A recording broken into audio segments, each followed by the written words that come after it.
Powered by Airplane. Аяли хөгжи. Podcast room-ийн хамтрагчаар Zubrovka Premium Bolor Resort тэрэлж. Simple зээлийн аппликейшн. High speed интернетийн хурд 2 болон 5 дахин үржигдлээ. Та яг одоо 50% хөнгөлөлттэй үнээр шинэ хэрэглэгч болоорой.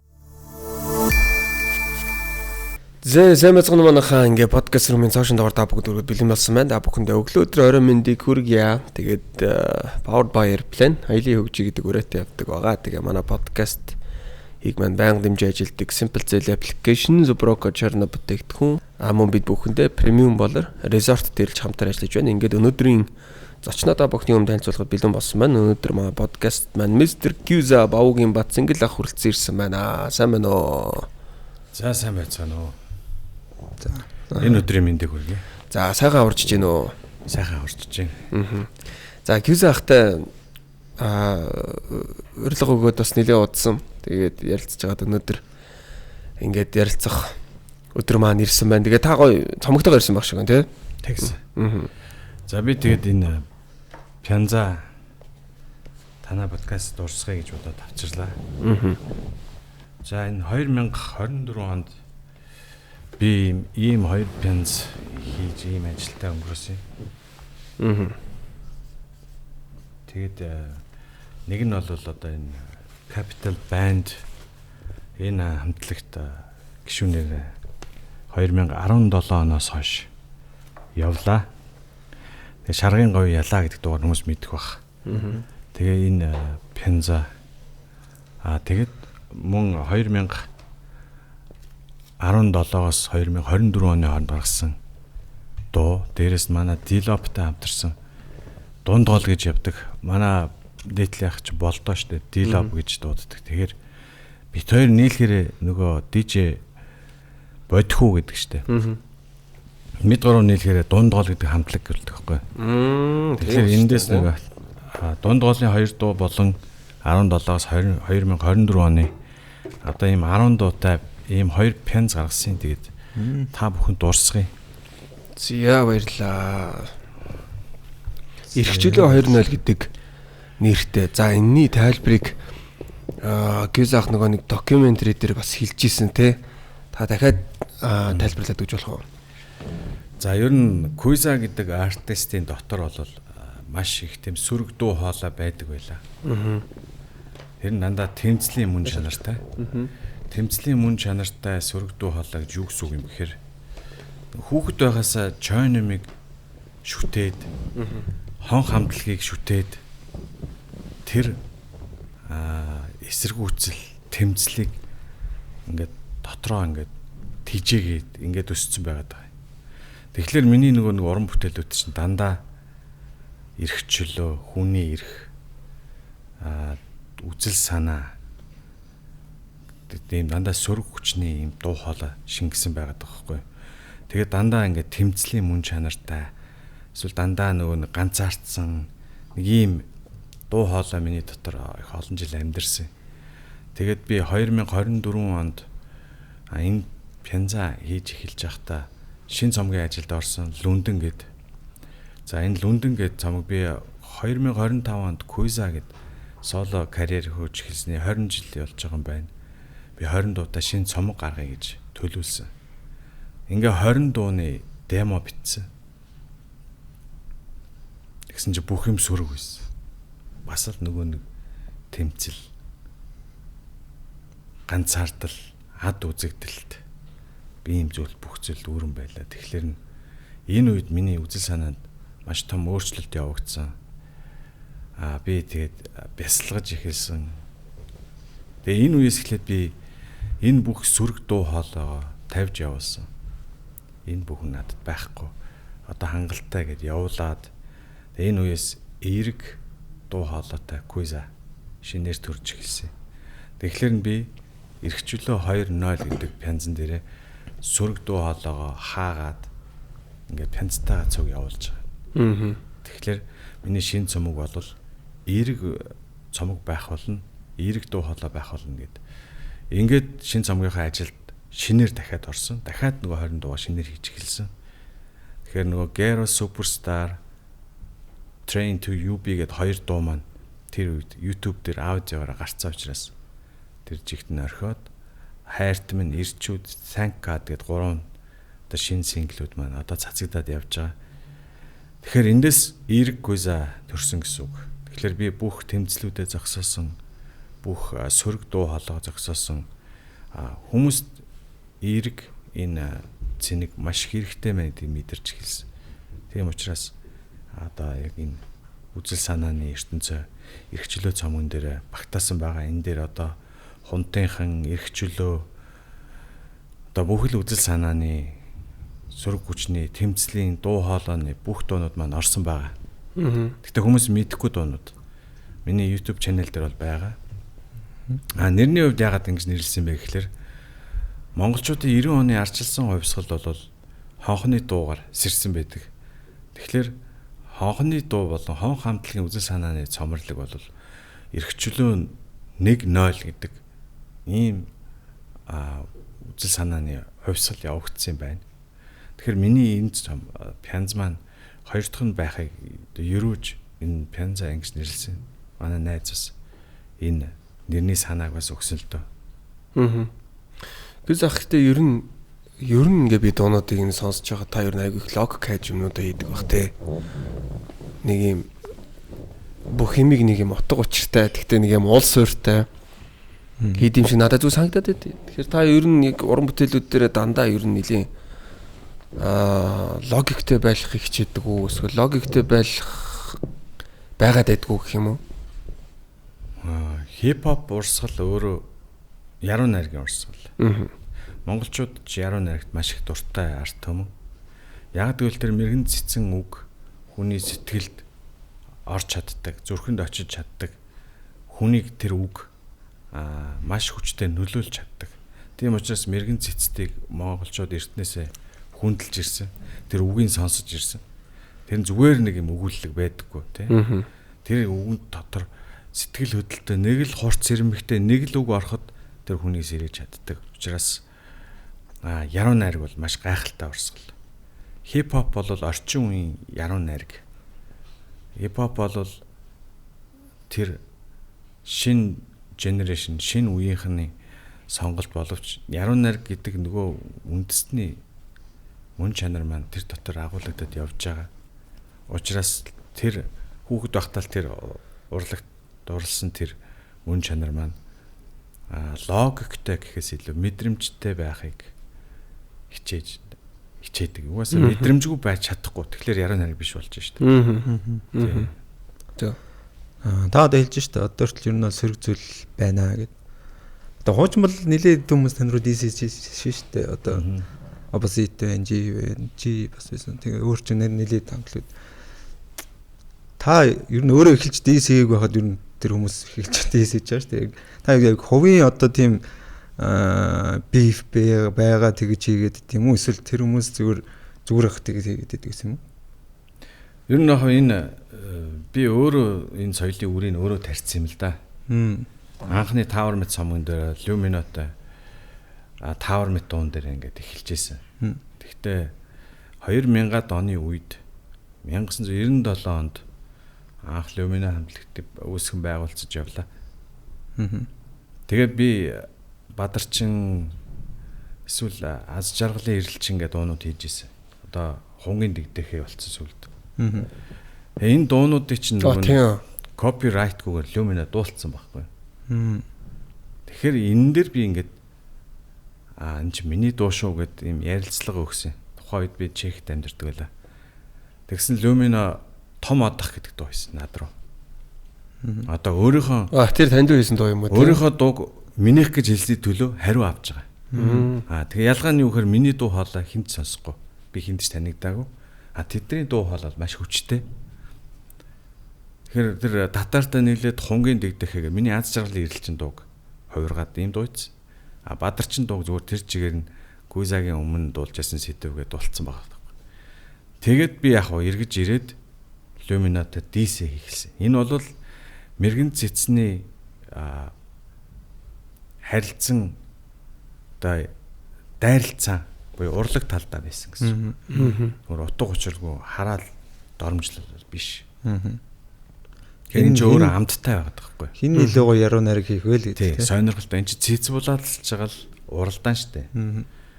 Тийм зүйл байсан. Тэгээ энийг өөрөө анхны дуунууд дээр нэг хийж дис гэдэг юмыг тухайн үед амар дис мис судлаагүй мөртлөө өөрөө ирэхгүй зүгээр хийсэн зүйл л дээ. Тэгээ тэр том одах Tower Met гэдэг дуучин энэ соёлын үрийн тарьсан. Тэгээ тэрийгээ би өөрөө хүртсэн. Гэтэ би тэрэнд ерөөсөө тэгж гутарч эмзэглэж явдггүй. Өнөөдөр нэг юм эмзэглэж байгаа нь миний хүүхдүүд одоо 20 гарчлаа.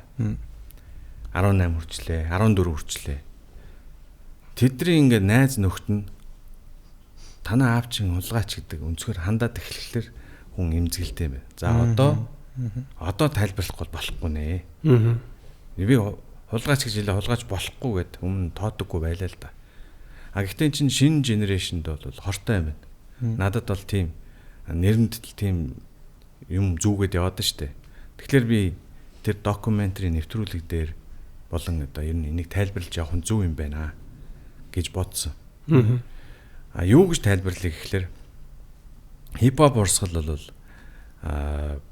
микрофон церемони лөө хөтлөгч тий DJ хөгжим тавьдаг хүн, break dance бүжиглдэг, граффити ийм дөрвөн чиглэлээр үүссэн гудамжны урсгал байхгүй урлаг дотор. Тэгэхээр 70-аад оны нөгөө нэг Америкийн фанки хөгжим хийдэг байсан ийм нөгөө дөргөө ийм хэмнэлтэй дуунууд маш хүчтэй хөгжил аваад тэрний дунд ийм бридж буюу ийм дөрвөн парт одоо хөгжим явдаг байлаа. Ямар ч дуулалтгүй. Тэр хэсгийн нөгөө DJ-нэр тастаад тэргээ sample music гэж хэлээд байгаа. Тастаад тэгээд тэн дээр нөгөө нэг хөтлөгч master of ceremony штэ. MC үгэлж байгаа юм. Яг тэр тастсан хөгжим дээр нь өөрийнхөө яруу найргийг тэн дээр илэрхийлж байгаа гэсэн үг. Химнэл утгын авцалтаг хийгээд ингээд илэрхийлээд тэрэнд нь ингээд хүмүүс break dance хийгээд гудамжин 6 зураад ийм урсгал үүссэн байна л да. Тэгэхээр энэ дээр чинь нөгөө нэг хөгжим нь угаасаа DJ явахгүй юу. Тэгэхээр Монголд яаж орж ирсэн бэхээр анханасаа л бас л гадны хөгжмийг ингээл дуурайгаал самплдаал тэн дээр харин нөгөө яруу найрагч үгээ бичээд сүүл толгоогоо холбоод flow rhyme урсгаад үгэлдэг. Ийм урсгал болохоос энэ аяны хулгай хийдэг мэддэг гэдэг ойлголт угаасаа энэ урсгал чи өөрөө тэр бусны аяыг самплдаж үгэлдэг яруу найргийн урсгал. Ингээд ойлгочих юм бол хулгайч гэж ярих аяг утгагүй болчихж байгаа байхгүй. Яг хүний үгийг тэр чигээр нь хуулж байгаа энэ хулгайч. Хөгжим нь бол угаасаа бит гэдэг юм байна. Тэр нь химнэл гэсэн үг. Тэгэхээр дэлхий дээр одоо хэдэн мянган химнэл байгаа юм. Бүгдээрээ л тодорхой хэмжээгээр ойролцоо. Давхцах тохиолдолж байдаг тий. 4 нот буюу түүнээс дээш давхцаад дуулсан бол энэ бол шүүхтэр хохирогч гарч ирсний дараа энийг бол энэ хүний санаанаас авсан байна. Тийм учраас олсон ашиг тэд хуваа гэж шүүхтэр Америкт явдаг штэ. Хипхопт бол тийм нот мот байхгүй штэ. Энэ чинь зөвхөн бит. Үгээл өгүүлж байгаа болохоос биш. Тий. Би нөгөө нэг хамгийн анх квиз ах чи нөгөө нэг квиз би та ормод энийг нөгөө нэг клип нээдэг ш та бүр нэг жоох хөөхт. Нэр нь ямар хамтлаг хэлдэг чи? Freestyle гэж хамтлаг байсан. Ер нь тэрний дараа нь BB Chain гэсэн. BB Chain-ийг яриад байгаа байхгүй. Тэгвэл нөгөө BB Chain-ээр тэр нөгөө Tower Met-ийг таны нэг дуулсан клип одоо хүртэл YouTube-д байдаг шүү дээ. Тэр болохоор яг BB Chain-ээс өмнө бүр багтаа хийжсэн бичлэгийг бүр жоох хөөхт яагаад та тий. Нэг нэг тэр багын бичлэгийг монтажлаад тэр дуун дээр тавьсан. Тийм бичлэг YouTube дээр байсан. Би бас нэг харж байсан л. Тэн гэл нэг бүр нэг тэр мөрний битийг одоо яаж хийдэг байсан бэ? Самплдаг гэсэн. Тэгэхээр тэр Dr. Dre дээр чи ерөөсө Пянзны номын сан цаг өнгөрөөд байсан баг. Пянзны сан гэх юм. Ерөөсөө тэр фанки хөгжмүүдийг ингээд гой юм Пянзнаас олоод тэр чинь ингээд үржүүлээд. Тэгээ саяхан Dr. Dre ингээд 20-30 жил чинь нөө хэдэн сая доллар олсон гэсэн чинь нөгөө нэг анхны фанки дууны бит зохиосон ашигаа хуваах хилцэл хийсэн гэж байгаа шүү. Дөнгөж саяхан. Тэгээ. Тэгэхээр эн чинь бол за ашиг олцсон юм чи хувааж болно гэж байгаа.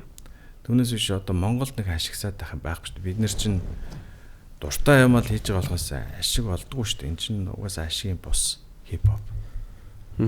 Хипхопыг ашиг олдог гэж байгаа бол за люминол олж байгаа баг. Бус нь бол зүгээр дуртай юм хийж байгаа байхгүй. Подкаст румын удаагийн хамтрагчаар Sky Media бид бүхэнтэй хамтран ажиллаж байна. Маш хэрэгтэй мэдээллийг та бүхэнд хүргэх гэж байна. За тэгэхээр Sky Media-гаас High Speed 2X мөн 5X гэсэн цоошин үйлчилгээгээ та бүхэнд танилцуулж байгаа юм байна. За тэгэхээр энэ хүү 2X 5X-ийн давуу талуудыг та бүхэндээ хүргэж байна. За та бүхэн High Speed 2X багцыг авснаар та бүхэн 200 МБ интернетийн хурдтай байх болно. Харин High Speed 5X-ийг гэсэн багцыг авах юм бол 500 МБ интернетийн хурдтай байх буюу та бүхэн 50 ГБ датаг за нийтдээ 15 минутанд татах ийм их хурдан интернетийн боломжийг та бүхэнд хүргэж өгч байгаа юм байна. Тэгэхээр за интернет болон за IPTV хослсон энэхүү үйлчилгээ маань хязгааргүй дататай учраас та бүхэн за интернетийн хурд удаашрах, за интернетийн дата дуусгах гэдэг зүйлд огтоос санаа зовох хэрэггүй болж байгаа гэсэн үг. Тэгэхээр та бүхэн за YouTube болон Netflix зэрэг 4K нэгтаршилтай видеонуудыг, кинонуудыг үзэж байгаа тохиолдолд за гэр бүлийн гишүүн болгон өөрсдийнхөө девайсаас үзсэн ч гэсэндээ ямар нэгэн гацалт үүсэхгүй маш хурдан интернеттэй гэсэн үг юм аа. Тэгэхээр за IPTV-гийн хувьд бол та бүхэн зургатаараа 96 цагийг нөхөж үзэх боломжтой. Тэр нь Movie Box, Asian Box гэсэн багцуудыг нөхөж үзэх боломжтой гэдгийг энд хэлэх хэрэгтэй байх гэж бодож байна. За та бүхэн видео сангаас нийтдээ 50000 гаруй киног ямар ч үн төлбөргүйгээр, нэмэлт үн төлбөргүйгээр мөн үзэх боломжтой юм. Тэгэхээр саяны дурдсан энэ олон боломжуудыг 6 сарын туршид 50% хөнгөлөлтөөр та бүхэнд за хэрэглэгч болох боломжийг Sky Media-гаас та бүхэнд хүргэж байгаа юм байна. Та бүхэн High Speed 2X, 5X багцуудыг захиалахыг хүсэх юм бол 76 9000 руу залгаад захиалаарай.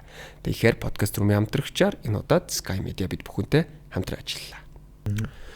За Квизахаас асуух асуултууд зөндөө байна. Шууд эхлээл амар гүнзгий орохоос өмнө хэдүүлээ бас жоохон наагур юмэр гэж бодлоо. За тэгэд Квизах сүлээд айгүй хэрэглүүд их болсон. За тэг хүмүүс бол янз бүрээр л бодож явах шиг нь улс төрлөө орох гэж юм л гин. За яагаад ингэж баахар илүү тэгээд эхлэв. За тэг хийж байгаа илүүд нь бас нэг жоохон улс төрийн сэдвээр илүүд байгаа даа гэх мэтчлээ ингээд нэг зүйлсүүд байна л да. Тэгээд яг гоо подкаст эхлэхийн бид нараас энэ тухай ярилцсан. Тэгтээ та бас нэг тайлбарлаад өгөөч. Би бол шууд одоо дараагийн сонгуул дээр нэр дэвшигч байгаа гэж шууд толгойд бол орж ирчихлээ. Би нөгөө нэг 2012-оос 16 онд төрийн албан ажилласан. Нийслэлийн соёл урлагийн газрын дарга гэдэг. Яг нөгөө Батүл даргыг хотын дарга байх үед 4 жил ажиллаа төрийн албанд. Тэгээ би аз жаргалтай ажилласан, аз жаргалтай ажиллаа өгсөн. Тэрнээс хойш би юу гэж бодсон гэхээр эр хүн нэг зэрэгт явах ёстой гэж ярьдаг шиг би төрийн албыг хааж үзлээ. Нэр төртөө хаалаа. Одоо болоо гэж бодсон. Тэгээ миний хувьд артист байж байгаа төрийн албанд орно гэдэг чинь бол ер нь шат буурж байгаа гэсэн үг байхгүй юу? Хүмүүс дарга болоод өсчлөө гэж ярьдаг. Ямар позишн дээрээс юм бэ? Соёл урлагийн газрын дарга, нийслэлийн. Тэгээ би талбай дээр нөгөө Найрсаг Улаанбаатар, Учиртай 3, Best of Classics юу гэдгийг те маш олон нэг жилдээ 80-аад фестивал хийсэн байдаг. Тийм. Тэр Найрсаг Улаанбаатар хөтөлбөр бол угаасаа тэр үеийн л ажил. Тэрнээс хойш зогссон л доо. Тэгээд би төрийн албанаас тэгээд ерөнхийдөө бүр мөсөн байсан. Яагаад гэвэл би цаашид артистаараа бай гэж бодсон. Тэгээ маш олон жил чимээгүй ингээд явла Capital Band-д цаг хугацаа зарцууллаа. Дуучин Баатар, дуучин Инх Эрдэнэ, дуучин Бадмаа гэд 3 артистийн продюсераар ажиллаа. Монгол country урсгал дээр ажиллаа. Мөнх болтой нийлээд New Nomad Records-ийн продюсераар ажиллаа. За нэг 200-аад дуучдын дууны үгийг бичлээ. Одоо Болд УК-гаас ахуулаад одоо энэ Баатар хүртэл ингээд бүх урсгалыг. Тэгээ ингэж ажилласны эцэст өөрийнхөө шин цомог руу эргээд орсон. Түрүүний ярьсан. Тэгээ орохын тулд бүх одоо хуучин ажлуудаа зогсоогоод ингээд сошиал дуунуудаа оруулаад тэгсэн ерөөсөө маш цөөхөн дагагчтай юм бахар. Миний пэйж ч өөрөө 1000 followersтай байсан. Тэгэхээр би за энийг ер нь жоохон өсгөх хэрэгтэй байна гэж бодоод reel хийж эхэлсэн. Тэгэд reel хийж эхэлсэн цаг хугацаа маань улс төрийн ертөнцөөс бүрэн гарч байгааг тунхаглаж л хийсэн. Ерөнхийдөө би улс төрийг дахиж оролдохгүй цаашдаа улс төр намайг оролдог гэж бодохгүй. Тэгэхдээ артист байх нь бол ямар нэгэн ашиг сонирхлын зөрчилгөө хамааралгүйгээр оршиж чадах тэр эр зоригийг болол миний reel. Яг л би хэнийг зоригтой хүснээр хэлж шүүмжилж чадна. Хинээс ч хамааралгүй оршиж чадна. Тийм учраас зоригтойгоор хийлээ. Одоо хүмүүс үз. Тэн дээр хэний ч арчилсан намыг ч тэр ирэх баригчдагч тэр бүгднгийн л хэлэх юм а хэлээд явъя. Гэсэн нэм л одоо шилжилдэх юм уу. Тэгэхээр улс төрөөс гарч байгаа тэр зүйлэл томхоглосон хэрэг л байна. Reel бол. За минийс буруутчихсан байх шүү. Их олон хүн буруутсан байна. Тэр комментууд нэр дэвшгээд ингээ уурлаад байгаа байхгүй. Тийм. Тий. Манай нийгэмчний айгуу сөрөг ба шүү дээ. Бараан байна. Тэгэхээр нөө сошиал инфлюенсерүүд нь дандаа тэр бараан сөрөг энергийг өөрт нь худалдаж дагагчаа нэмдэг. Тэгэхээр яг тийм үзэгчээ бэлтжиж сошиал ертөнцид тэр хүмүүс орж ирэхээр тэр сөрөг энерги бүгд наашаа орж ирж байна. Уг нь бол би онгоо яриад байгаа байхгүй. Гэтэл тэн дээр бүр уурлаад шүү дээ. Уг нь л нэг уурлаад байгаа шаардлагатай. Онгон дээр уурлаа харлган болсон байна. Нийгэм өөрөө. Яг би дээлийнх нь гэж байгаа шүү дээ. Бүгд бол шүү дээ. Тий. Жишээлбэл би чамаас асууя л да. Чи хизээ хамгийн сүүлд комент бичсэн байна. Комент үү? Сэтгэл ямар нэгэн контент. Ер нь удаж байгаа. Би санахгүй байна. Өөрийнхөө постн дээр л биччихсэн. Тэрнээс би хэр орхитой нэг постыг зүгээр найз майз дээр нэг удлаа нарга марга бичүүл юм гэхээс биш. Тийм амар serious юм бас ховор бичдэг шүү дээ. Би бас сандгүй. Чи бас санаж гин үү? Яг хоо би бол нэг урт юм бол сайн нэг 7 хоног бичснээ бас санаж байна. Би бас адилхан ер нь хүний дор нэг комент бичээд байдаг. Зүгээр яг нэг юм funny те ингээд найзуудын доор нэг юм шоколад ч юм уу нэг дотны найзуудынхаа доормоор бол бичих юм бол байж л байдаг. Тэгэхээр ингээд ийм сарказм буюу ийм яажлалтай ингээд ногоо ярьж хахад тэнд ууралтлаа нийгэм маань харлган болсон биз дээ. Хүмүүс одоо энэ олон лайвчд те энэ олон энэ сошиал инфлюенсерүүд дандаа сөрөг цэнгийн тижигчд болцсон байгаа байхгүй. Тэгэхээр сошиал чинь бүхэлдээ сөрөг ертөнцийн бий болгочих. Тэнд тэгэл хамгийн сөрөг хүн л од болдог болчих. Онгоо ярихлаар ингээл тэр сөрөг рүүгээ аваач гал дайраад эхэлж штт. Тэгэд би тэндээс л анзаарлаа сая л. Манай монголч яаж байгаа Facebook-ийн хэрэглээ бүр маш өндөр. Маш өндөр. Facebook засаглалтай болсон гэдэг. Facebook. Тэгээ өөр босоод ихэнх орнуудад Facebook баг ашигладаг. Зарим нь бол мэдгч юм Facebook. Facebook гэж юу юм бэ? Тэр сүүлд нэг Непал яваад тэгсэн чинь Непал ч бас ядуу буруус. Бүр яг нөө дунджаар бол Монголоос ядуу гэж явах байх. Тэгсэн чинь тэнд ч бас Facebook камер юм байна. Тэдгээр бас God юм билээ тэ. Facebook-ны хамааралтай. Эдгээс Facebook засаглалтай болсон л шүү дээ.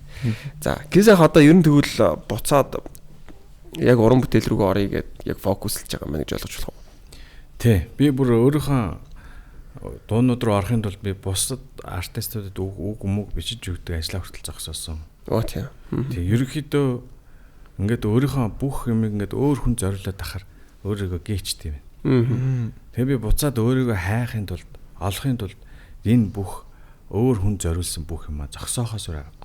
Энэ хүмүүс дууны үг хүч зүгээр нэг шүлэг хүчнэ гэж боддог боловч яг үнэндээ тэрний тэр артистийн ертөнцөөр би аялж өөрийгөө бүр гээж байгаа байхгүй юу. Тэр хүний дуу хоолойгоор сонсож бодож ингээл ажиллаад ахаар 10 жил ингээл ажиллажлаа штэ. Нэг мэдсэн чи квиз хайцсан мэдхгүй квиз байхгүй болчих. Тэ? Нэг л баахан үг үтсэн нэг тийм л нэг нэр болчих. Тэгээ би буцаад өөрийгөө олохын тулд энэ бүх ажлаа зогсоолоо. Твиттерээ сай гарлаа. Намынхаа юм орхилоо.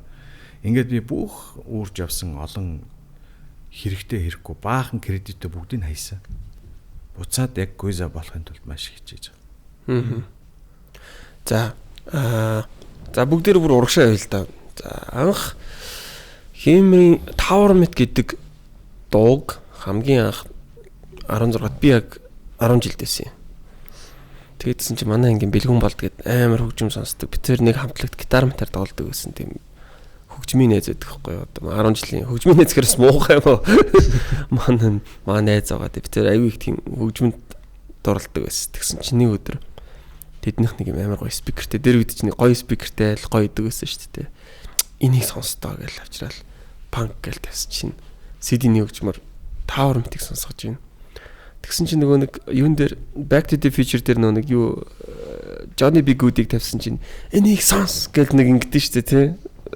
Нөгөө юг хиний тоглож байгааг ирээдүгээс ирсэн хөгжмөг маа гэж сонсгоод штэ тий. Яг тэрэн шиг надад тийг сонсгож байсан байхгүй. Санжаа чи энийг сонсдоо гэж пат гэж тавьсан чи. Гэзах Tower Myth тавьж байгаа байхгүй. Тэгэл яг сонсч би ийм дөө айд юм уу гээл. Тэгээ тэр үед ингээд тухайн үед хийжсэн хипхопудаас яг Tower Myth бол бүр юм цоо шин надад сонсогдчихсэн санагдтiin. Яг гоо би зүгээр таныг энд суулгачаад урдаас чинь магтаад байгаа юм биш шүү. Бас бэлдэгнаадж байгаа юм биш. Би бол Кизахыг яг хипхоп хөгжмөндөр бол юу хийсэн гэж боддог. Юу лээ? Next level. Биш ээ. Хувьсгал хийсэн гэж боддог. Тийм. Хувьсгал хийсэн гэж боддог. Ялангуяа тэр Tower Myth гэдэг цомог бол амар цомог байсан. Тэгээд та юу н өөрийгөө яг хувьсгал хийсэн гэж өөрөө юм чил боддгоо. Баярлалаа. Би өөрөө тэгж боддгоо байсан. Гэтэ надад саяхан мөнхсөг ах тэр санаа хэлж ирсэн. Тэр үед би хөндлөнгөөс Батсангэл Guizaгаар бахархаж үзсэн анх удаа. Юу гэхлээр Монголын хипхоп хартас хар сарна гэд Ice Top Enter гэдэг ерөнхийдөө юм бүжгийн концепттэй явж исэн байна. Бүжиглүүлэх зорилготой. Рэп хамтлаг. Ерөнхийдөө бүжгийн хамтлагаас гарсан ч маш ихтэй, бүжиг маш их холбоотой. Доргиох, бүжиглэх. Тэгэл юм энэ миний хайр гэдэг дандаа ер нь хүмүүсийг хөгжих талдаар. Миний анхны Tower Myth-ээс эхлээд lyric base буюу одоо утга санаа яруу найрагт агуулга дээр нь ажиллаж эхлэх тэр хувьсгал ихэлсэн гэж надад хэлж байсан юм л да. Тэгээд тэндээс хойш одоо ингээд рэпрүүд үгэн дээрээ өөрийнхөө дотоод ертөнцийг, өөрийнхөө мэдрэмжийг, тэ өөрийнхөө ертөнцийг нийгэмд харуулах гэж ажилдаг болсон. Энэ хувьсгал явагдаад дуусаад одоогийн рэпрүүдийг сонсоход бүжиглүүлэх гэж хичээхэ болсон тэ. Одоо түрүүний чиний ярьжсэн нөгөө Бэтамэр тэр мөр бол ерөөсөө өөрийнхөө л ертөнцийг дуулж байгаа. Тэр бүжиглүүлээ гэж нэгч бодохгүй. Тэгээ дөргөй гэж бодохгүй. Харин миний ертөнц энэ юм байна. Миний үзэл санаа энэ юм байна. Тэгэхээр нөгөө нэг бүжгийн концептоос агуулгын концепт руу шилжихэд би өөрийгөө бол маш өндөр үр гүйцэтгсэн гэж бодож байгаа. Тэгэл яах вэ? Тэгсэн. Ялч юу тэгсэн. Яг бүр лирикаар бол бүр амар гарч ирсэн. Гэтэ би бол энийг тэр ганц лирикл гэдэг дээр тогтож байгаа гэж бас бодохгүй. Одоо тэр нөгөө нэг юу байгаа шүү дээ. Айгу хэцүү юм. Юу гэдэг лээ flow тий. Яг flow гэдэг ирэхээр яг татар матар лаг л да. Зарим хүмүүсийг бол үгүйсгээгүү. Гэхдээ яг Guiza гэдэг хүний тэр flow бол шал өөр гарч ирж байсан. Guiza би таар мэн гэлээ.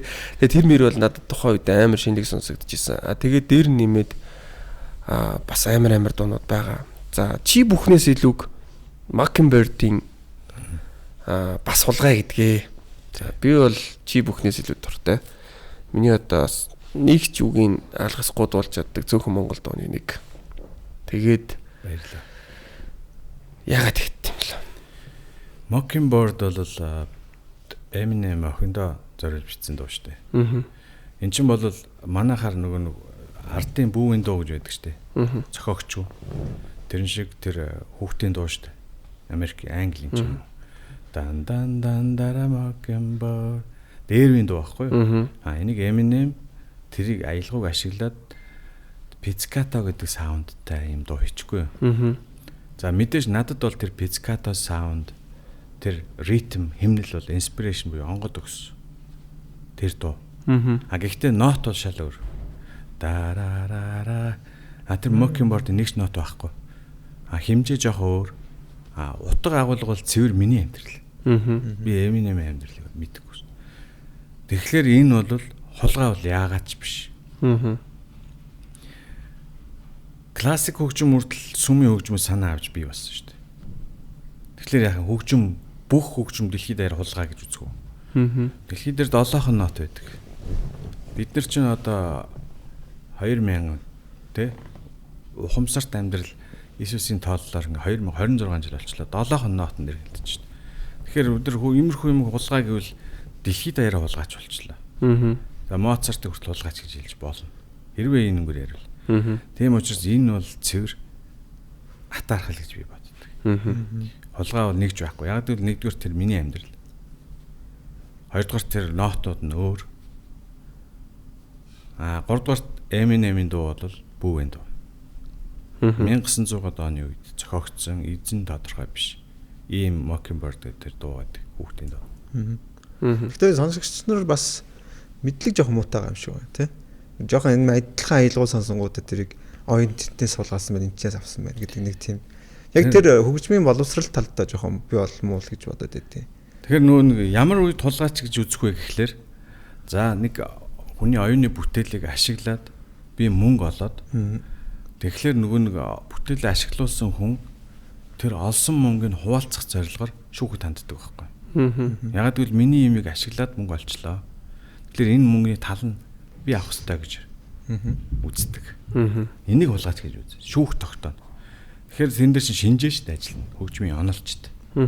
Ямар нотыг ашигласан, юуг нь ашигласан гэдэг. Энэ тогтоогдог бол хүнийг хулгайч гэж хэлж болохгүй. Энэ бол гэмт хэрэг шүү дээ. Хөнгөтгсөн гэдэг. Тий. Одоо жишээлбэл Lumino-гийн зам миний Tower Mid дуу чинь бүр 2002 онд 1 онд Чехэд зохиогдсон баг. Гүйза би Tower Mid гэдэг чинь Монгол дуу дээр орцсон минь ихний хөлбөр нь байдгийг. Lumino-гийн MC чинь тэндээс санаа зам дууга биччихсэн өөрөө ч надад хэлсэн. Энэ миний зам мэрэгвэ битам дарараа гэд. Чинь гүйза би Tower Mid гэж ирвэ cover гэдэг санаа авсан юм а гэд. Энийг би бол хулгайч гэж үзэхгүй, хулгай гэж үзэхгүй. Энэ чинь бол inspiration буюу уран бүтээлч бие биенээс л санаа аваад өөрөө зохиож байгаа хэлбэр. Тийм.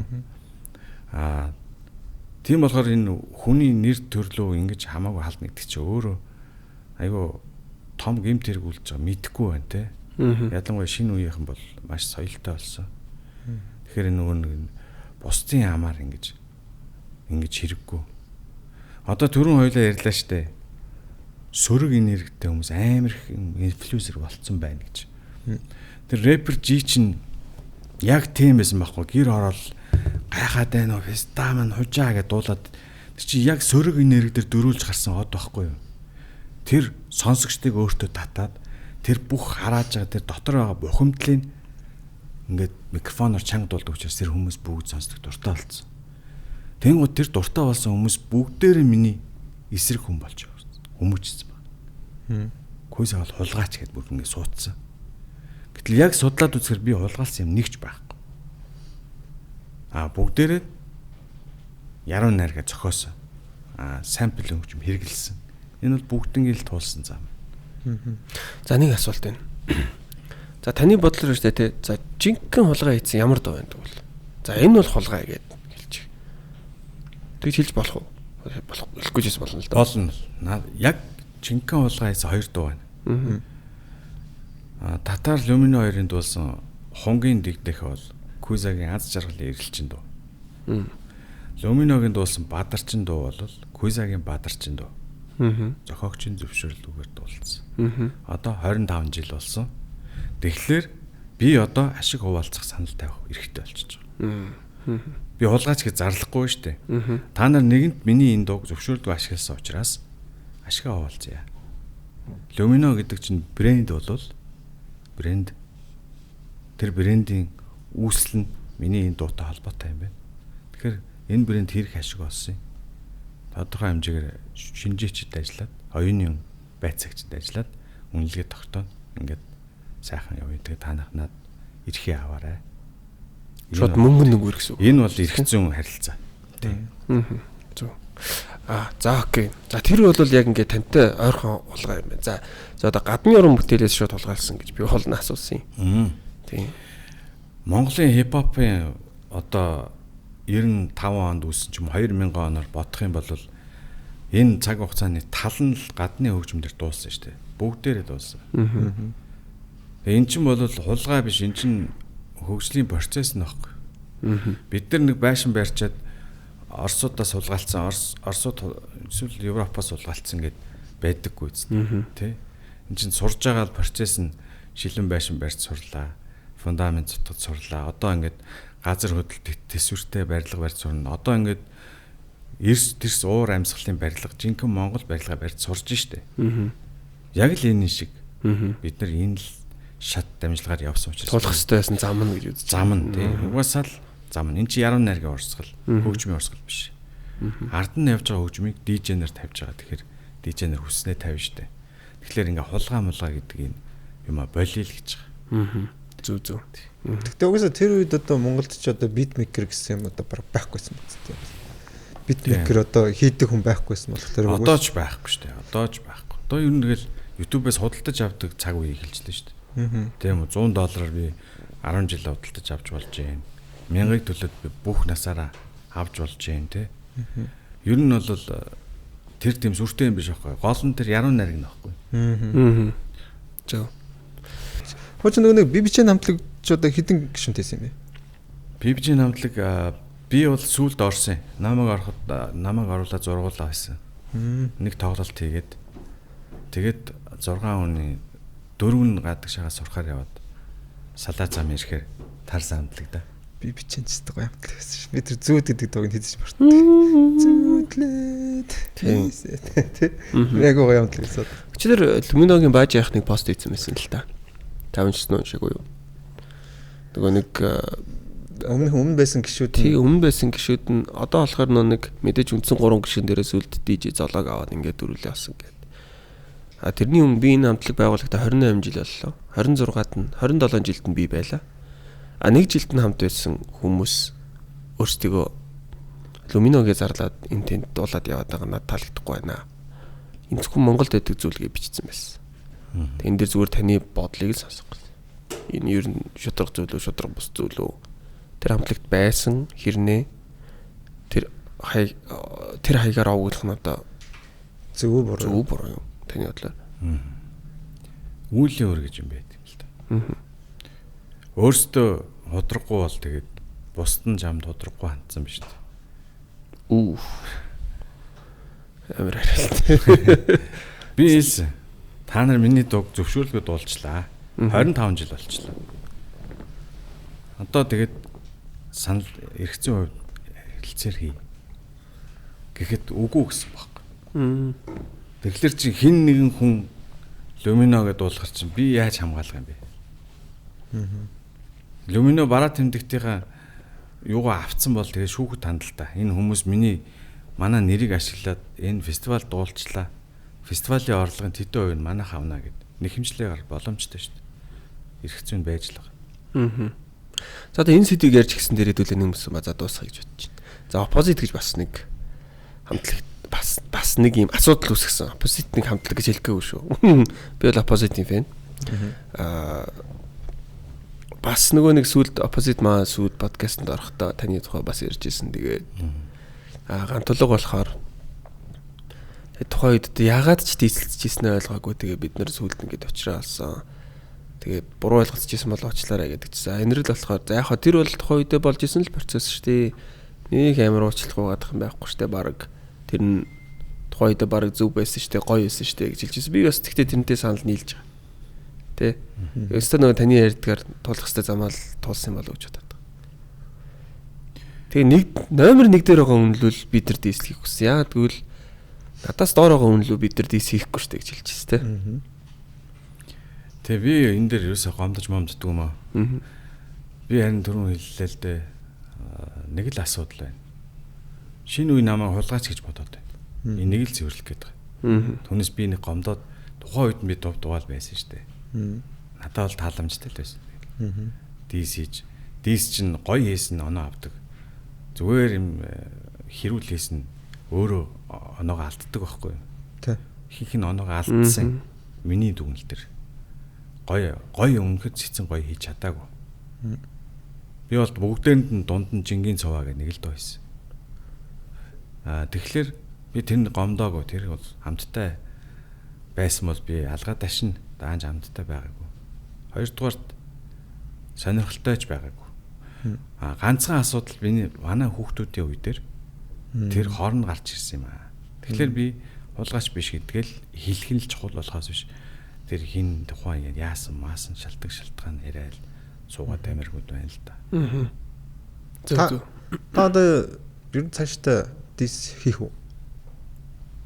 Бид тэр Gera Superstar гэдэг дуун дээр хэлсэн байл да. Тэртээ дэргүү ядуу нэг юм чинь би од байхаас ичээ зүхтаасан гэж. Тэг яах одоо энэ мөнгө олдгоо.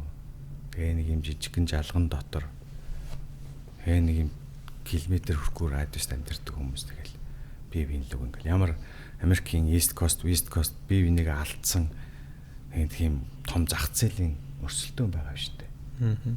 Тэ. Ди яах юм гэж бодоод байгаа. Одоо тэгтээ 2000 одоо 90 оны сүүл 2000 оны ихийг бодвол одоо ер нь яг хуу хипхоп одоо яг хаа очиж одоо мөнгө олох хэмжээний болцсон юм шүү. Тэгээд улс төрөөр дүүрэн хулгайч байхад ладруул дайраад тэдрийг дуулал та. гэж бодоод байхгүй. Хипхоп ч мөн чанар дээр шүү дээ. Тэмцэл, арьс өнгөний үзэл, ялгуурлан гадуурхалтаас үүссэн урсгал байхгүй. Мөн чанар тэмцэл. Тэгээд тэмцэж чадахгүй бие бинийгээ ер нь бол Tupac Biggie чинь бол цаана байгаа том рекорд компаниудын мөнгөний л том хэрэгээс болоод буудсан шүү дээ. Чи хэдэн сая доллар ингээ Tupac чинь 25 чөрөг хүүхчиг явж байхдаа л хэдэн сая доллар олцсон байхгүй. Тэгэхээр чин тэр хэдэн сая долларыг авахын тулд буудсан ашигтай байсан байхгүй. Тэр том бизнес. Тэр наана ингээд хиймэлдэн Biggie Miggie гэдэг ингэж хүмүүсийг ингэж хүүхдүүд сонирхчдыг ингэж хувааж агаад цаагаар жинхэнэ нөгөө мөнгөний идэх гэсэн хүмүүс л буудсан шүү дээ. PDD. Та PDD-ийн киног үзсэн үү? Сүүлд Netflix дээр орсон. Үзэг. Тэрэн дээр амар л тодорхой гарч ийн гэж би харсан та. Ер нь бол PDD л юм шиг надад санагдчих. Тэгээ одоо энэ дийл нэг яг 100% батлагтай батлах юм байна. Баталгаагүй л хариулт байсаар л цааш үлдэх л байгаа л та. 50 цент энэ чинь дийл PDD тэрийг үзээрэй. Тэгээ сүүлд шүүгдэж байгаад Tupac-ийн ээж нь юу яасан шүү дээ. Tupac-ийн дууны орлогыг ээж нь авах шийдвэр гарч иж энэ маргаан зогссон шүү дээ. Түүнээс Tupac-ийн дууны орлого төр алалцсан хүмүүс үгснийхэн дараа ч гэсэн үргэлжилж байсан. Зүг. За. Тэгвэл надад одоо яг энэ дээр гоё асуулт байна. За, таны бодлоор ингээд бид нар шилдэг гарааны тав асуудаг аахгүй. Тэгэхээр таны босоо бол жоох өндөр баха.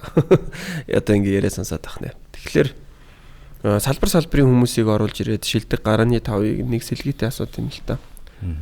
Тэгэхээр одоо хипхоп хийдэг хүмүүсээс за одоо магадгүй бүр ихнээс нь гэх юм бол хар сарнаас эхлэе гэж би бүр бодож байна л та тий. Хар сарны хартас гэл энэ эхлэн зөв үү? Би буруу ярьж байна уу? Зөв. Хар сарны хартас гэж явах бах тий. Тий. Тэгэхээр яг энэ үеэс хоошоо өдөг хүртэл таны хипхоп гэдэг хамгийн одоо таны гарааны тавыг нэг сэлгээтэйгээр нэрлэвэл хин нэг нэрлэх вэ? Би ер нь яг миний хувьд нэгт манай D-Lab буюуны ах ордог л доо. Яг миний ах болохоор тэгж байгаа юм биш. Зүгээр үнэхээр ур чадвараар нэлж байгаа. Би бол юугаар нь дүгнэж яах гэхээр би нөгөө яруу найргаар нь дүгнэж байна. Тий. Тэгээд дараа нь бол хартаа самтлагийн бүрхэг тэнгэр дуу ордог. За энэ татарын заяа бас сайн. Одоо flow мэдрэмжийг ярих юм бол агуулга бол ингээд дуусчихж байгаа шүү дээ. Мэдрэмжээ цаашаа үргэлжлэх юм бол гинжин сайн байна. Young Sub лөө сүлд. All time ярьж байгаа шүү дээ яхаа. Бүх цаг үе ярьж байгаа шүү дээ. Young Sub орох уу тий. Би мэдрэмж сүүлийн хоёр артист мэдрэмж нөө flow Young Sub амар шүү. Яриад байгаа юм л да. Агуулга дээр бол Dilo Marka хоёр орсон тий. Нэг Marka гэдэг нэг л дуuna. Заяа орсон. За тэгэнгүүтлээ сэлгэнд нэг авах уу гэж. Сэлгээ юу? Сэлгээ гэхдээ айгүй юутай шүү. Яг энэ тавтайгаа адилхан л өөрөөр ярил та. Тэгээ энэ тавын нэг нь малтархад тэрийг нөхөж чадах юм л гэсэн үг тий. Одоо саксаар бол suurтай тий. Телегаш 51 оруулъя да. MCT. Ер нь гэхдээ MCT-г хүн болгоно л оруулах юм. Би гэхдээ энийг нэг хүмүүстэй хэлмээр санагдаад MCT-ийн амар гоё докюментари, боловсролын хийсэн докюментари одоо хүртэл YouTube-д байдیں۔ Тэгээ би тэрийг яг үнийг хэлэхэд бас тэр хүний үед хөгжим сонсох нас маань болоогүй байлаа л да. Тэгээ мэддгүү байж байгаа сүйд тэр докюментарийг үзээд энэ чинь ийм хүн юм байна гэж амар сайн ойлгож аваад дараа нь дуунуудыг би нөхөд сонсч ирсэн. Тэгэхээр MCT гээл яриад хүмүүс хэрвээ мэдгүй байх юм бол тэр нэг докюментарийг YouTube дээрээс олоод үзчихээрээ. Тэгэх юм бол эхний ээлжинд ойлголтоо аваад тэгээ тэрнээс цаашаага гоё ингээд ухаа судлаад явчих юм байл шүү гэж би бодсон. Та тэр үзчихсэн үү? Ямар докюментари? Яг MCT зориулсан боловсролын хийсэн нэг докюментари байгаа нэг цаг гарны. Тэр бол амар гоё докюментари. Би тийм Монгол докюментари үзэж байгаагүй. MCT гэл бичгээд юу н гараад ирэх байгаа. MCT баримтат киноч кино нэг тиймэрхүү байдлаар бичиж гараад ирэх. Тэр нь яг Mongolian Blink гэдэг баримтат кино байдгийн. Австралийн Benj гэдэг залуу хийсэн. Монголын хипхоп гэж орчуулдаг. Тэгээ тэр нэг юм 3 дүртэй байхгүй юу? Сайн муу хэрцгий гэдэг шиг.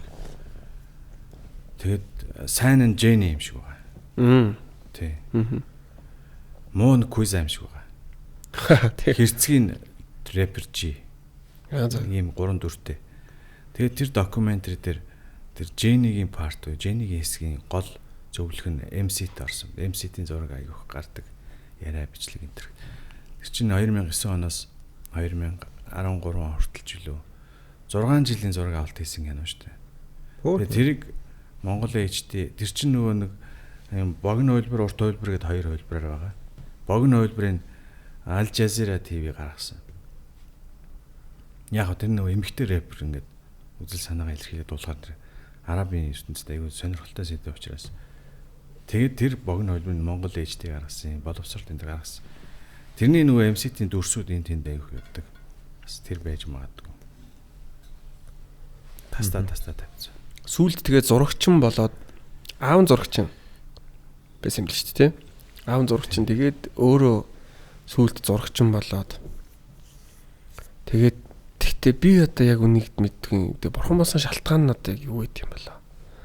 Тэрэн дээр бол гардгүй тэгэл би ер нь хүнээс бүр асууж зүрхэлдэг юм л та ер нь тийм байна. Би бас мэдгүй ер нь нэг тийм танил байгаагүй. Мэндийн зөрүүтэл тийм л хүн байсан. Подкаст рүүмийн хамтрагчаар Zubroco бид бүхэнтэй хамтран ажилладаг үлээ. Тэгэхээр Zubroco брендийн цоо шин нэр төрлийн бүтээгдэхүүн маань за Монголын дэлгүүрүүдээр худалдаанд гарч ирсэн байгаа. Тэгэхээр энэхүү бүтээгдэхүүний өмнө Zubroco Charna гэдэг нэртэй бөгөөд за Zubroco брендийн арай илүү премиум хувилбар юм. Тэгэхээр Charna брендийн хувьд өндөр чанарын сонгомол үр тарианаас гаргаж авсан хамгийн сайн спиртийг ашигладаг бөгөөд за аманд илүү дүүрэн тэнцвэртэй мэдрэмжийг өгдөг спирт юм. Тиймээс согтууруулах ундааны талаар мэдлэгтэй хүмүүс маань анх амсаад л мэдхээр илүү тийм сайн чанартай бүтээгдэхүүн байгаа. Тэгэхээр савлгааны хувьд ч гэсэндээ ялгаатай хар шил амун минимал дизайнтай болсон байгаа. Өнөөдөр хэрэглэгчид Zubroco брендийг чанартай арх гэдгээр нь аль хэдийн мэддэг болсон. Тэгвэл Charna бол тэр итгэлийг илүү өндөр түвшинд баталгаажуулж байгаа хувилбар гэж ойлгож болно. Ингээд подкаст рүүмийн хамтрагчаар Zubroco брэнд бид бүхэнтэй хамтран ажиллаж байна. Шинэ бүтээгдэхүүн Charna. Кюсах одоо ер нь сүүлийн үед шинэ уран бүтээлүүд хийгээд явж гин гэж юм. Бас аялын тоглолтууд хийх гэж байгаа сураг байсан. Тэр мэдээлэлээс өгч болох уу? За сүүлд Thank God гэдэг шинэ дуу гаргасан. Энэ бол яг хоо борхон талархаж байгаа юм шиг Христ маягийн сонсогдож магадгүй. Боловч яг өөрийнхөө бүрдүүлсэн зүй тогтолд талархаж байгаа хэрэг л дээ. Тэгэхээр бид нэр ингээд эргэн тойронд ингээд зүй тогтлоо бүрдүүлж явдаг. Энэ зүй тогтол юунаас бүрддэг вэ гэхээр бидний толгой дотор байгаа тэр эрчим энерги тэ ингээд бид нар юу хүсэж байна? тэр зөв тогтол маань ингээд бүрдээд тэгээд би талархсан. Тэр нь бол гэр бүл, их орон одоо юу гэдгийг тэр хоёр л юм да. Ягаад тэгэхээр би гадаадд айгүй олон тийм янзаар очиж байхгүй. За оюутан байлаа. Дараа нь ингээд ажил хийж амьдэрдэг төвшөнд очиж үзлээ. Дараа нь төрийн албаны байр сууриаар очиж үзлээ. Дараа нь Монголын артист гэдэг байр сууриаар явж үзлээ.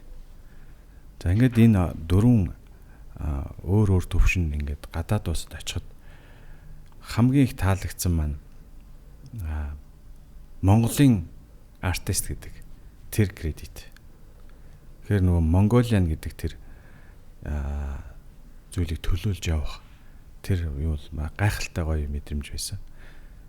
Яг гэвэл бид нэр ингээд амьдрахад бол мэдээж нэг тухайн улсын гадны улсын иргэд гэдэг тийм ялгуурлт ч юм уу эсвэл нэг хоёрдугаар байрт орж явдаг тэрийг мэдэрсэн, мэддэг, тэрийг ойлгодог тийм байсан тий.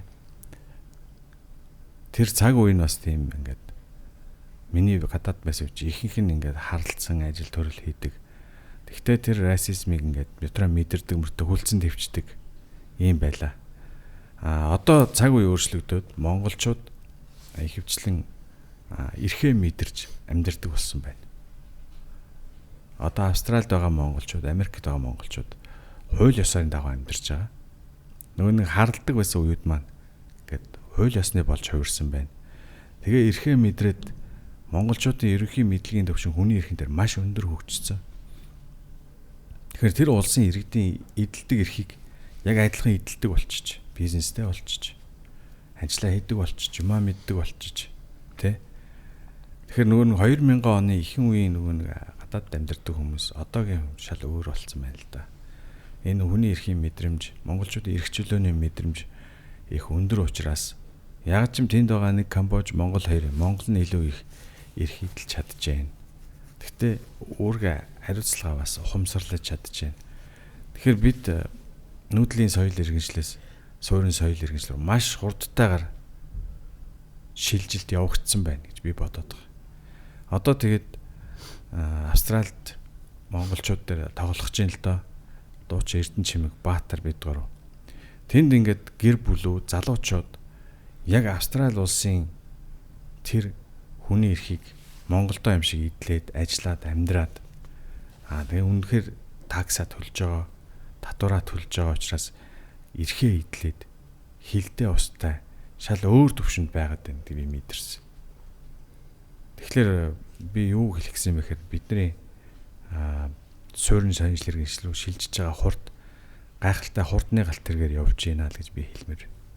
Монголчууд бас сайн тал юу вэ гэхээр директор гадаад байгаа монголчуудаас мэдэрдэг байхгүй. Америкаар ингэ явж хахад, Канадаар явж хахад бизнестэй болцсон. Ийм хуулиараа ингэж болдог. Ингэж бол болохгүй.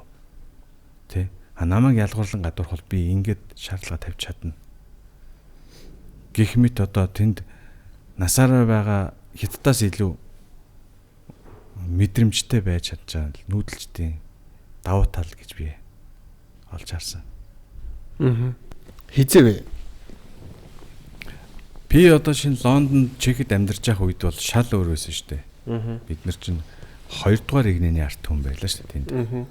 Сая бид ингээд 24 онд Америк явлаа, 25 онд Америк, Канадаар явлаа. Тэнд байгаа монголчуудын мэдрэмж тэр одоо мэдрэмж гэж юу хэлээд нэхэр тэр хүний оршихуйг яриад байна шүү дээ, тэ? Оршихуй. Орчиндоо хэрхэн нэгдэж өөрийн болгож зөв тогтлоо бүрдүүлж чадсныг хэлээд байгаа байхгүй. Шал өөр төвшөнд байгаа байхгүй. Одоо би Австрали явах гэж байна, тэ? Тэд нар бас айгүй өндөр төвшөнд хөгжсөн байгаа. Яг Австралийн монголчуудын одоо Канада, Америкийн нөгөө хол учраас байнга ирж буцаад байхад бас хэцүү байдаг байна. Нислэг үнэтэй учраас. Тэгэхээр нөгөө цөөхөн ирдэг учраас тэр Монголын identity-г маш сайн одоо үүргээ хүлээж хариуцлага үүрж эрхээ эдэлж ийм хариуцлагатай иргэн байж чадсан тийм хүмүүс. Одоо энэ Солонгос энэ төр болохоор ингээд байнга ингээ ирээ буцчихдаг болохоор бараг тэр гадаадтайгаа мэдрэмжийг бараг маш бага авдаг. Яг тэгвэл тэр цагаан сараараа ирчиж чинь те шинэ жилээр хүрээд ирчиж чинь наадмаар хүрээд ирчиж чинь яралтай үед ирээд хагас битсэн болж буцаа явчих чинь шал өөр байгаад. Тэгэхээр бид нар бол Монголын иргэн гэдгээс дэлхийн иргэн лөө маш хурдан шилжиж чадчихаа л гэж хэлмээр. Та Америкт үлээ. Би Чехэд байсан. Англид байсан.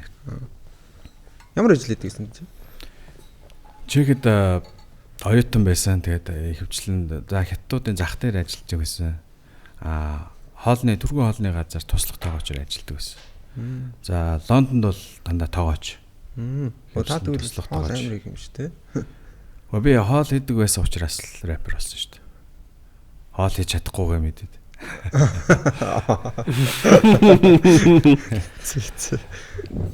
Манай ах гэдэг аахгүй юу? Үеэлэгчийн маань үеэлэгчтэй мэн суусан одоо. Үеэлэгчтэй суусан хүрэг ах гэх юм уу одоо? Тэ барьснах чинь. Тэ яг нэг галтгоонд хамт ажилладаг байсан юм билээ. Тэгээд хойд чинь квиз ах чи одоо ид мандаж байхдаа манай лагер дээр ирээд би чи шок. Бид нар хамт хөлбөн бүгд тоглоол. Тэгэл би ёост. Квиз ахмаад ирчлээ гэл. Айгүй хэрсэн 2 3 ч удаа ирсэн санагдчихээн. Тэгээд л нэг дило бах энэ чи ирээл эднэр ингээл байж.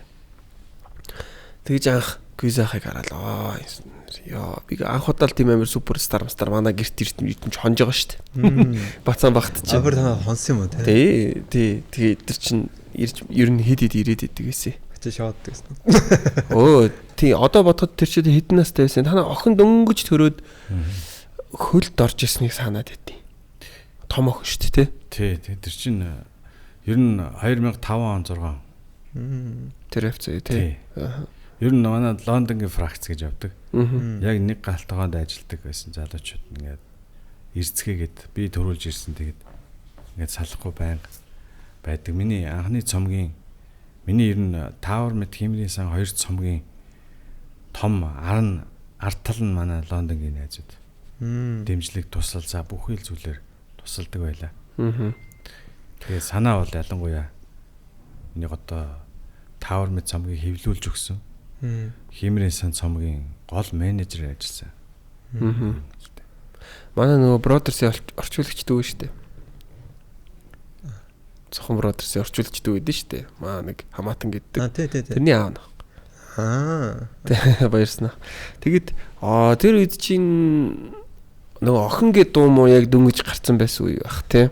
Тэгээ одоо та ам бүл хэдүүлээ болвоо. Ер нь охтууд одоо томорцсон байна шүү дээ. Энэ хүүхдүүд томорцсон байна шүү дээ. Тий одоо 4 хүүхэдтэй. Нэг нохотой. Их нэртэйгээ ингээд долуулаа. Том охин маань одоо 22 настай. Сеулд 3 дугаар курсэд төгсөж байна. Оюутан болсон. Дунд охин маань 18-тай. Одоо ахлах ангид сурдаг. Төгсөх ангид сурдаг. Хоёр баг маань ихрүүд. Хүү охин ихэр. Ингээд 3 охин нэг хүүтэй. Хоёр баг маань баярлав. Хоёр баг маань 14 хүрсэн. Мэдээж баярлалгүй яах вэ? Би чи 2 охинтой байжгаад би тэр 3 дахь хүү гэж бодоод. Тэгээд анх яасан гэхлээр нөгөө эход харуулдаг штэ. Эход харуул тухайн үед их мөнгө муутай явж байсан юм аа. Эходоор очисон чинь 40 мянгаар нэг хана гэд. Тэгэл гарч ирэл тооцоо их чинь 80 мянга гэчгүй. Та нар ч одоо 40 мянга чи яхаар 80 маяг гэдэг гэсэн чинь. Хоёр их штэ гэсэн чинь. Тийм үү тэгээд хэлчихээч. Одоо баярлаад байгаа. Сандарсан байгаа мөртлөө гаднаа нөгөө нэг тэгж үлээж авч ирсэн. Яг нь ураг би ураг гэдэг хань ойлгохгүй байна тэр чинь. Хоёр гэдэг нэг энэ талаас нь хараад байна гэж бодоод байсан чинь хоёр их хэргээд. Тийм. Тэгээ яг наатал нь охин бай, цаатал нь хүүс нь харагдахгүй байна гэхлээр нь бас.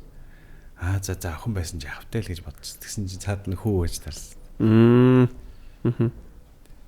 Ихрийн удамтай юм юу? Ихрийн удамтай. Манай эхнэр ч ихрийн удамтай. Манайх ч ихрийн удамтай. Тэгтээ манай энэ хоёр ихэр бол манай эхнэрийн талын нөгөө хоёр исэн. Хоёр өөр царайтай. Манай ээж ч өөр ихрийн өрөөсөн байсан л да. Тийм. Тий. Тэгвэл ер нь л ихрийн удамтай байсан юм байна тий. Тий. Зүг. Одоо хүүхдүүд ер нь урлаг талтаа юу эсвэл тэсвэр мэрэгчлэн. Ер нь дөрвөлээ урлагт маш их дуртай, байнга урлагтай ойрхон байдаг. Гэхдээ урлаг гэдэг бол диплом шаарддаг учраас би бол бакалаврын мэргэжлийг бол төгсч чадах хамгийн энгийн мэргэжил сонгоод сурчих. Тэгээд тэр чинь бол ерөнхий боловсрал. Нийгэмд нийгмийн одоо эдис гэдгээ батлах тийм л бичиг баримт. Тийм үү? Яг мэргэжил бол чи өөрөө дуртай юм болохоор тэг өөрөө мастер ч юм уу сураад эсвэл тэгэл өөрөө дуртай болоод хийгээд явна. Заавал тэрийг их сургуулиар авах албагүй. Их сургууль бол чи зөвөр төгсч чадах, өөрийгөө зовоохгүй, ерөнхий суур боловсролоо олж ийн гэж бодоод сураарай гэсэн манай хүүхдүүд тэгэл бизнес менежмент тиймэрхүү мэргэжлүүдээр сураад явж байгаа. Тэгээд үнэхээр урлагт дуртай бол дипломгүй хийж чадна.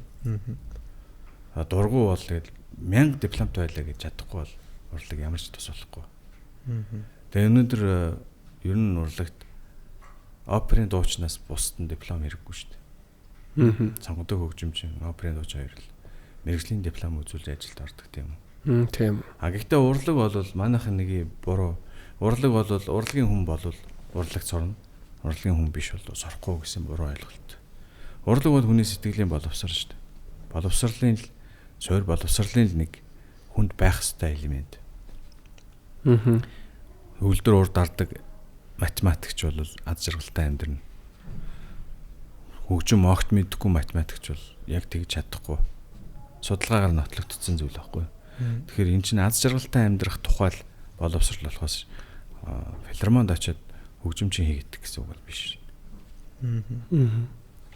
Нөгөө нэг докюментари дээр та тэгжсэн л та. Нөгөө нэг хүн намайг юу гэж бодох бол гэдэгт анхаарал хандуулаад ирэхээр чи өөрийгөө алдчихж байгаа юм аа гэд нэг хэсэг гарч ирсэн. За тэгээд тэрийг ойлгосон цагт одоо цагт амьдрч чадна гэдэг чийсэн. Тэрийг гоё тайлбарлаад өгч байна. Нөгөө нэг хоосон чанарын онол гэд байдаг шүү дээ. Буддизмд байдаг. Юу гэхлээр өнгөрсөн цаг бол хоосон. Тэгэхээр өнгөрсөнд харамсаа тэгэхэд тэгдэг байж тэр нь тийм гэл өнгөрсөн цагийг бодоод төвлөрөөд одоо дурсамжаар амьдардаг хүмүүс байна тийм үү. Одоо ялангуяа midlife crisis-ны эхэлсэн хүмүүс дурсамжаар амьдардаг. Манай рок попын ах эгч нарт биний үед ингэдэг байлаа гэдэг их ярьдаг те. Дандаа одоо цагтаа харьцуулж тэр бол дурсамжаар амьдраад байгаа. Би бол ийм ардын жүжигчин хүн гэдэг ч юм уу. Тэ хүндлэлийг тэгж хүчээр авчрах гэж үздэг. Гэтэл өнгөрсөн бол хоосон гэсэн. Тэнд бол өнгөрцөн учраас тэрнээс одоо юу ч авч идэж чадахгүй. Юу ч өгөхгүй. Ирээдүй бас ирээдүй яах хинж мэдгүй. Ирээдүйд юу ч болж болно шүү дээ. Бүх юм өөрчлөгдөж болно.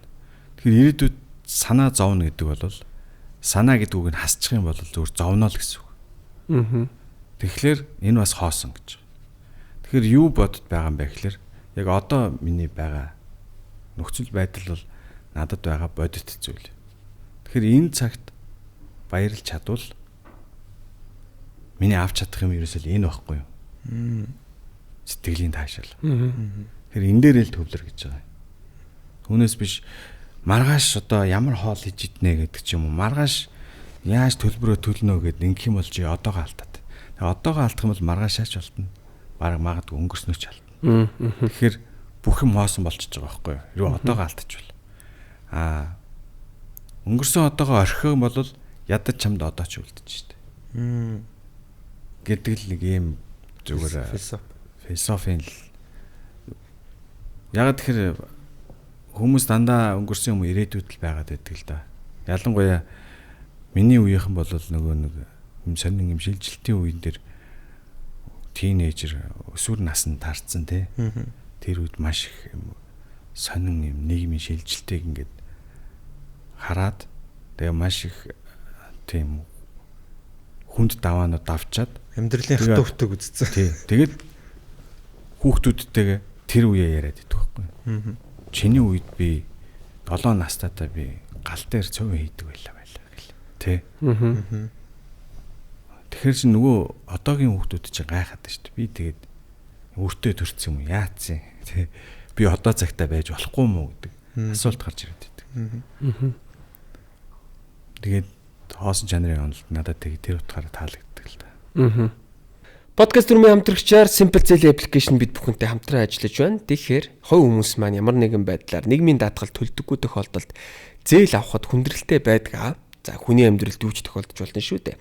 Ямар нэгэн байдлаар та бүхэн гинтийн санхүүгийн асуудалд орж зээл авах шаардлага гарсан тохиолдолд та бүхэн Simple Zelle application-ыг санал болгож байна.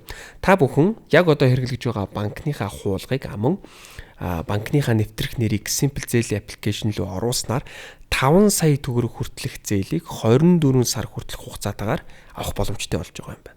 Тэгэхээр та бүхэн яг одоо Simple Zelle application-ыг гар утсан дээрээ суулгаад өөрийн мэдээллээ оруулснаар хэдэн төгрөг хүртэлх зээл тань дээр гарах боломжтой вэ гэдгийг яг одоо шалгаж үзэх боломжтой юм байна. Тэгэхээр та бүхэн дэлгэрэнгүй мэдээллийг Simple-ийн Facebook хуудаснаас болон 1828 дугаараас авах боломжтой. Ингээд подкаст рүүмийн хамтрагчаар Simple Zelle application бид бүхэнтэй хамтран ажиллаж байна.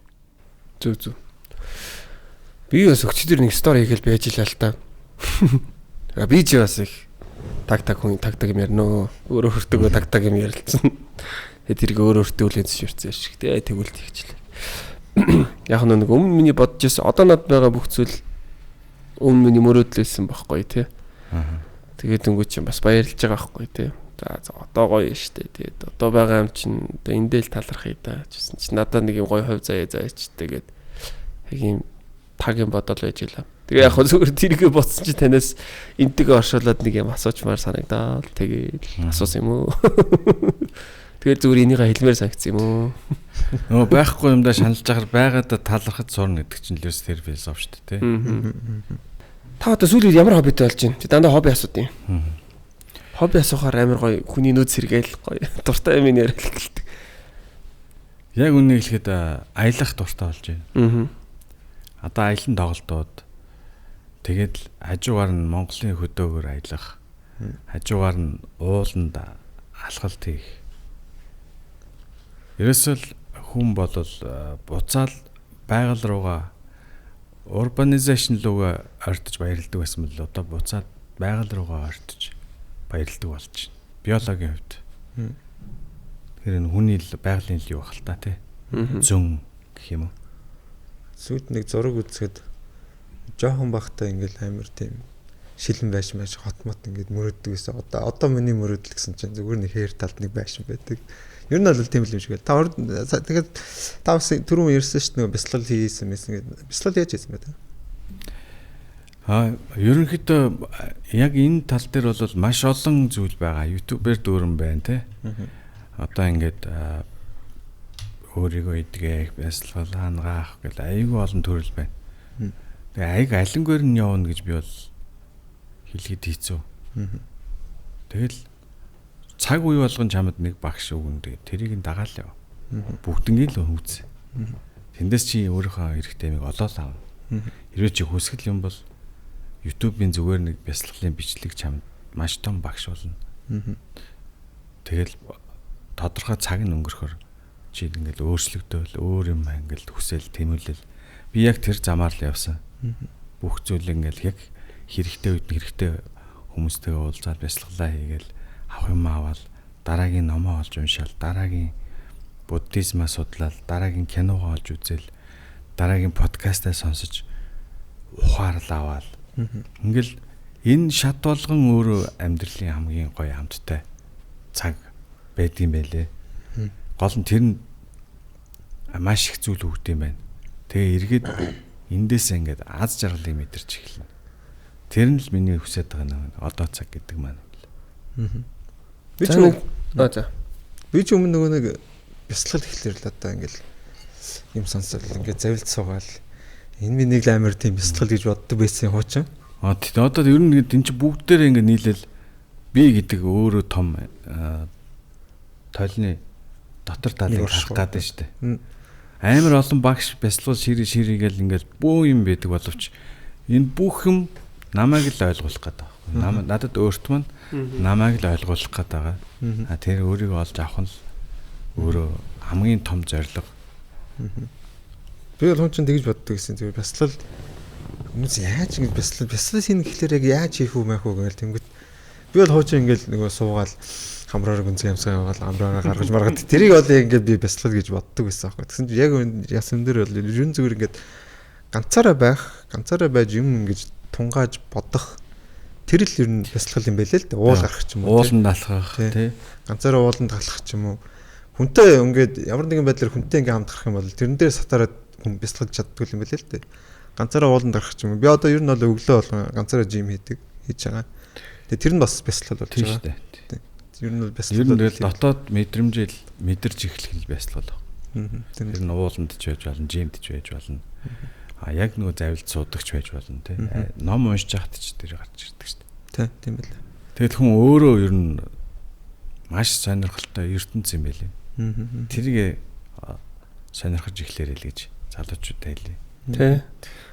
Би бол одоо зарим хүмүүсийг ер нь олуулаа жим хийж байхаар бараг ганцаараа хийцэн дээрдээ л гэж хэлмээр байдیں۔ Ганцаараа дуу сонсоод юм бодвол ажлуудаа төлөвлөлөөд ч юм уу тий. Тэр надад бас амар гоё бясалгал амралт болж игдэг. Энэ за ер нь энэ сэтвийг нэг ийм асуултаар хаачвал яасан. Тэгээд араас нь дахиад нөгөө нэг юуны асуулт суух гэдэг юм л да. Урлаг тал руу орох гээд. Одоо нэг эрэгтэй хүний амьдрал 40 наснаас эхэлдэг гэдэг ба шүү дээ. Тэгдэм баха. 40 өрсөн тэнэг жинхэнэ тэнэг гэдэг үг байдаг шүү дээ.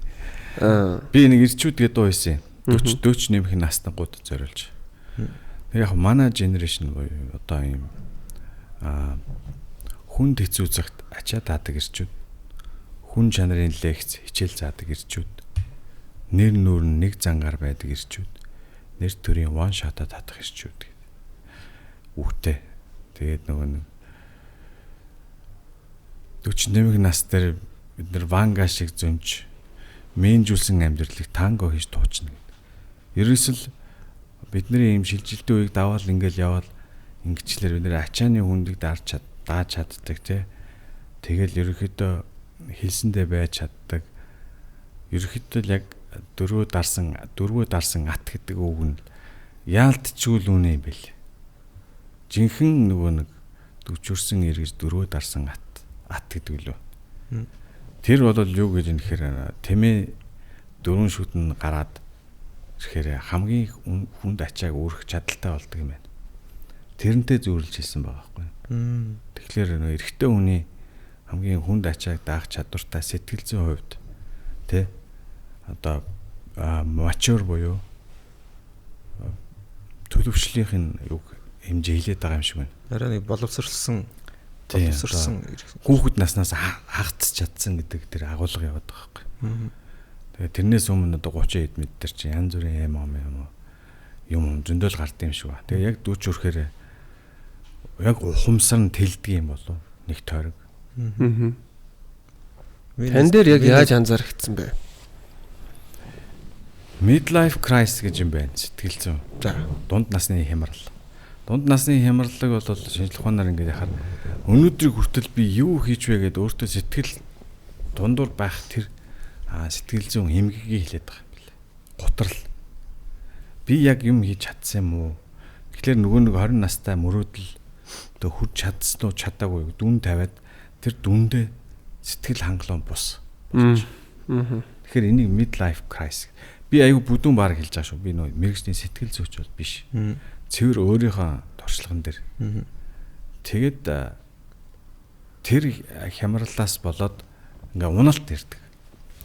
Тэгээ уналтыг тодорхой хэмжээгээр даван туулна. Даван туулахын тулд түрүүний миний үзэж туулсан бясалгал, өөртөөгөө танилцах, өөрийгөө хайх, ном унших, ертөнцийн мөн чанаруудыг судалж эхэлнэ. Тэгээ буцаад эндээс ад жаргалыг олно. За ингээд олсон хүн бол ачааны хүндийг даах сэтгэл зүйн бэлтгэлтэй болоо. Тэгээ энийг л би 40 өрсөн эргэж дөрвөө дарсан ат гэж бодоод байна. Миний зүрхлээр. Тэр нэг юм дараал байдаг үстэй. Аав хамгийн лаг тэгснэ. Аав юу яадаг лээ? Тэр чинь аав хамгийн лаг гэснэ. Аав хаяа алддаг ч юу вэ гэснэ. Аавын бүх зүйл буруу. Аав юу ч чаддгүй. Аавын зөв байсан юм биш үү гэснэ. аав ер нь лаг юм байна штэ гэ буцаад нөгөө яг ингээд дараална гэж орж ирсэн буцдаг тий. Тий. Нэг тийм бас байгаад иддэг штэ. Дараа нь би асуух гээд байгаа нөгөө нэг Cusa BET гэдэг хоёр холбоо нэр шиг л хамт дурсагддаг явагддаг тэгэл бол тахтай дуу мó хийгээл ингээл явдаг байсан. Одоо BET ахэр хаагуур юу хийж явдаг юм бэ? Би ерөөсөө хараг удаж шүү. За одоо амьдаас хатвал. Цаа чи амьд сэрүүн байгаа шүү дээ. Улаанбаатар хотод. Оо тийм. Яг хаяа нөгөө Descent Entertainment нэг ганц нэг дуу муу хийгээл. Тий. Юу ажиллаа. Бизнесийн салбарт ажиллаа хийгээл. Цоглог хэвээрээ. Бид нөгөө нэг Лондонгийн нэг crew гээд тэгээд хамт тухайн үед хамтралууд хийдэг байсан. Тэгээд цаа чин сүүлдээ бизнес руу ороод хэсэг кино мэнэ хийж явж байгаа. Тэгээд одоо өөрийнхөө ертөнц дотор сэтгэл хангалуун амьдарч байгаа. Ер нь бол одоо байнга уулздаг уу? Уулзах байгаа баг. Мерсэр. Хуучин бит яг тэр үед бит яг стил бас амар байсан шүү дээ. Ийм сахалтай. Яг нэг юуны Аладдины нэг жаквар явуулаач. Нэг эсрэгтлийн хэм бэлээ? Жахарт магард өстэй ийм сахал багалтай. Амар зүм харагддаг гэсэн шүү. Тэгээ би production байсан байхгүй юу? Би нэг простер байсан шүү дээ. Тэгэхэд анх тэнцээ биттэй ёо ямар зүг аахгүй гэл нэг юм алтан шүттэй. Фүү ямар зүг аахгүй гэж бодчихсон шүү дээ. Студид нь Rocket Bay-г ажилладаг байсан гэж яриад байдаг шүү дээ. Мэдгүй. G ажилдаг байсан. G оператор байсан шүү дээ. Нөгөө BET битэр Hi-Fi радио 98 гэж байсан шүү дээ. Тэнгэр microphone sync гэдэг юм рэпруудын дэвтрүүлэг явуулдаг байсан. BET хөтлөөд би туслах хөтлөгч юм уу. Тэгээд тэр нөгөө нэг одоо айгүй олон рэпрууд л утастал радиогоос бит өгнөд битэн дээр утсаар шууд өгүүлдэг. Тийм нэвтрүүлэг хийгээд тэгээд тэр нэвтрүүлэгт нь ялагч нь BET Home Record студиод альбом бичүүлэх шагналтай. Тэгээд тэр нь чинь G төрүүлсэн байхгүй. G төрүүлээ. Тэгээд G-ийн цомгч BET бичлэг хийгээд тэгээд тэр хугацаанд тэр хоёр чинь чарт гэдэг нэвтрүүлэг хийдэг BET хөтлөгч G чинь зураглаач эвлүүлэгч ингэж явж ирсэн. Тэ. G чинь угсаа юу лээ? Оператор мэрэгчлээ төгссөн билүү дээ. Тэр үед ямар ч лсэн нэг юм болонд нэг нэвтрүүлэг хийдэг гэсэн чинь ард талд нэг сонирм өнө наацсан тий. Тийм нэг чарт гэдэг нэвтрүүлэг хийдэг гэсэн. Ер нь гэхдээ яг таныг яг эд уран бүтээлээ хийж явах үеэр одоо дамжуулах сувг нь зурагт радио фильм өөр нь юу гэсэн юм бэ?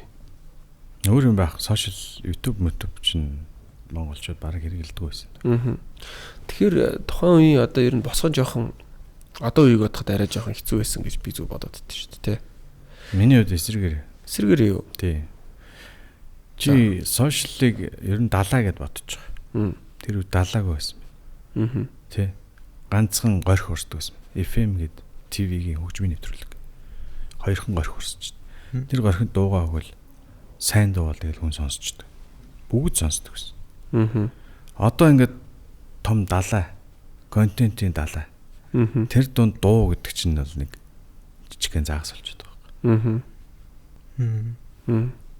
Тэгэхээр чинь хүмүүст хүрэх илүү хэцүү болчиход байгаа. Магадгүй тэр үед дуулна гэдэг дуу хийн гэдэг бодол нь айгүй их олон хүнд хаалттай байсан баха. Тэгээ энэ амар давагдчихгүй даваа гэж тийм хаалт үсгэдэг гэсэн бол эсвэл одооныхыг дэд харьцангуй бага л тийм уран бүтээлчд багтай байсан үе санагдаад байгаа шүү дээ. Одоо бол үгүй юу? Энэ нөө технологийн л юу л да одоо тийм тий. Яг тийм ба шүү дээ. Юу гэхэлэр нөгөө нэг major том студиуд л том артистууд гаргадаг байлаа шүү дээ. Sony Music одоо юу гэдэг те. PMI юу ч гэх нэг дөрвөн том компани артист гаргадаг бусд нь чаддгүй байсан. За тэгин гот технологи хөгжөөд home studio хөгжихгүй юу. Инди гэдэг юм чинь гарч ирээд. Тэгээд гэртээ мик аваад гэртээ студио ажиллуулад ингээд бүгд дуугаа хийгээд сошиал дээр тавиад эхлэхэд Энийг чинь дагаад урсгал хүртэл ингээд өөрчлөгдлөө шүү дээ. Одоо энэ сүүлийн үеийн рэп руу чинь өмнө нь ингээд тэр нэг орилж морилж дуулдаг байсан шүү дээ. Одоо манай Ice Top Mob ер нь одоо татар матарч хоолоогоо шахаж баажи хүртэл хоолоогоо шахаж өглөөд тэр чинь ерөөсөө урсгал нь нөгөө тийм тэмцлийн мөн чанартай Tupac мупак DMX гэдэг амар хүчтэй ингэж өгүүлдэг B.I.G. Ice Cube гэдэг. Тэндээс ингээд явж яснаа ингээд home studio руу шилжээд ихсэн чинь нөгөө нэг одоо түрүүний B тамир мамир шиг те нөгөө гэрт дотор чанга өгүүлж болохгүй болохоор урсгал энийгээ дагаад өөрчлөгдсөн ба. Одоо энэ гинжин минжингийн урсгал ер нь тийм штэ хөнгөн намуухан гэдэг home studio-го дагаад урсгал өөрчлөгдөөд тэгэд хүн болгон ингээд контент үйлдвэрлэгч болоод сошиал далаа ингээд эхэлсэн. Тийм ялгаанууд байгаа таахгүй. Тэгэхээр тухайн үед чинь дуу хийж гарна гэдэг бол нөгөө дөрвөн том рекордстай ажиллана гэдэг шиг сэтгэл зүй биднэрт байсан. Бүтгшгүй юм шиг, биелэгдэшгүй юм шиг, чадшгүй юм шиг байсан боловч Монголд бол яг харьцангуй гайгүй. Гадаадыг бол хямдхан байсан л да.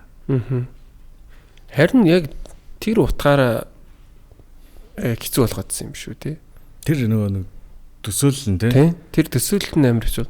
Нэгэнтээ тийшэл давчих юм бол ер нь болчихно. Одоо жишээлбэл миний үед бол болдын клипэдээ олцсон хүн бол тэгэл одоогийн стажингийн инфлюенсер байлаа шүү дээ тий. Гэхдээ чи 2000 онд 10 жилийн анги болгоныг хамтлагтай байлаа шүү дээ. Санаж гинөө. Хипхоп хамтлаг борооны дараах мөнх шиг байсан. Топ 10 7 хоног болгон ивент болно. Дуулдаг 100 хүн, үздэг 100 хүн, 200 хүн л эргэлддэг байсан. Энэ зах зээл. Тэр чинь тэгээд сайнууд нь шигшигдээд байгаа шүү дээ. Тэгээд яг манай үеийн гаруудыг ингээл ярилцсан дандаа нэг би хамтлаг байсан гэдэг юм гарч ирдэг байхгүй. Яриан төсөл манай ангийн хамтлаг тэр байсан. Тэгээд нөгөө нэг дууны формат нь нөгөө сонгодог хөлбөр нь Ice Top-ийн энэ миний хайр шүү дээ. Тэ? Нэг юм хайрын дууны дахилжтай. Тэгээд өгүүлдэг хөгжмөө яг нэг гадны инструментал болоод өгүүлждэг байсан. Тэгээд нэг студ дээр бичүүлээд тэгээд нэг миксинг мастеринг гэж юу байх вэ? Хөнгөн ингээд нэг үгэн сонсогч байвал тэгэл FM төгчдөг байсан байхгүй. Тэгэл яг шилдэгүүд нь тонж үлдснүүд нь одоо тэд нэр топ 10 дуулдаг 100. Тэр үед чээс 2 хүү гэд ямар хамтлаг хвчлээ те. 2 хүүгийн Ирвэхэ гэдэг цомог байдаг үлээ. Мэдгүй. За би андуурч магадгүй. Гэтэ Ирвэхэ гэдэг цомог байдаг. Тэр 2 хүүгийн цомог намайг яг тухайн үед одоо энэ квизах мүсах эд бодоолгож явах үед яг нэг 2 цомог бол бүр бодоолгосон гэж миний сэтгэлд амар тод үлдсэн байдаг.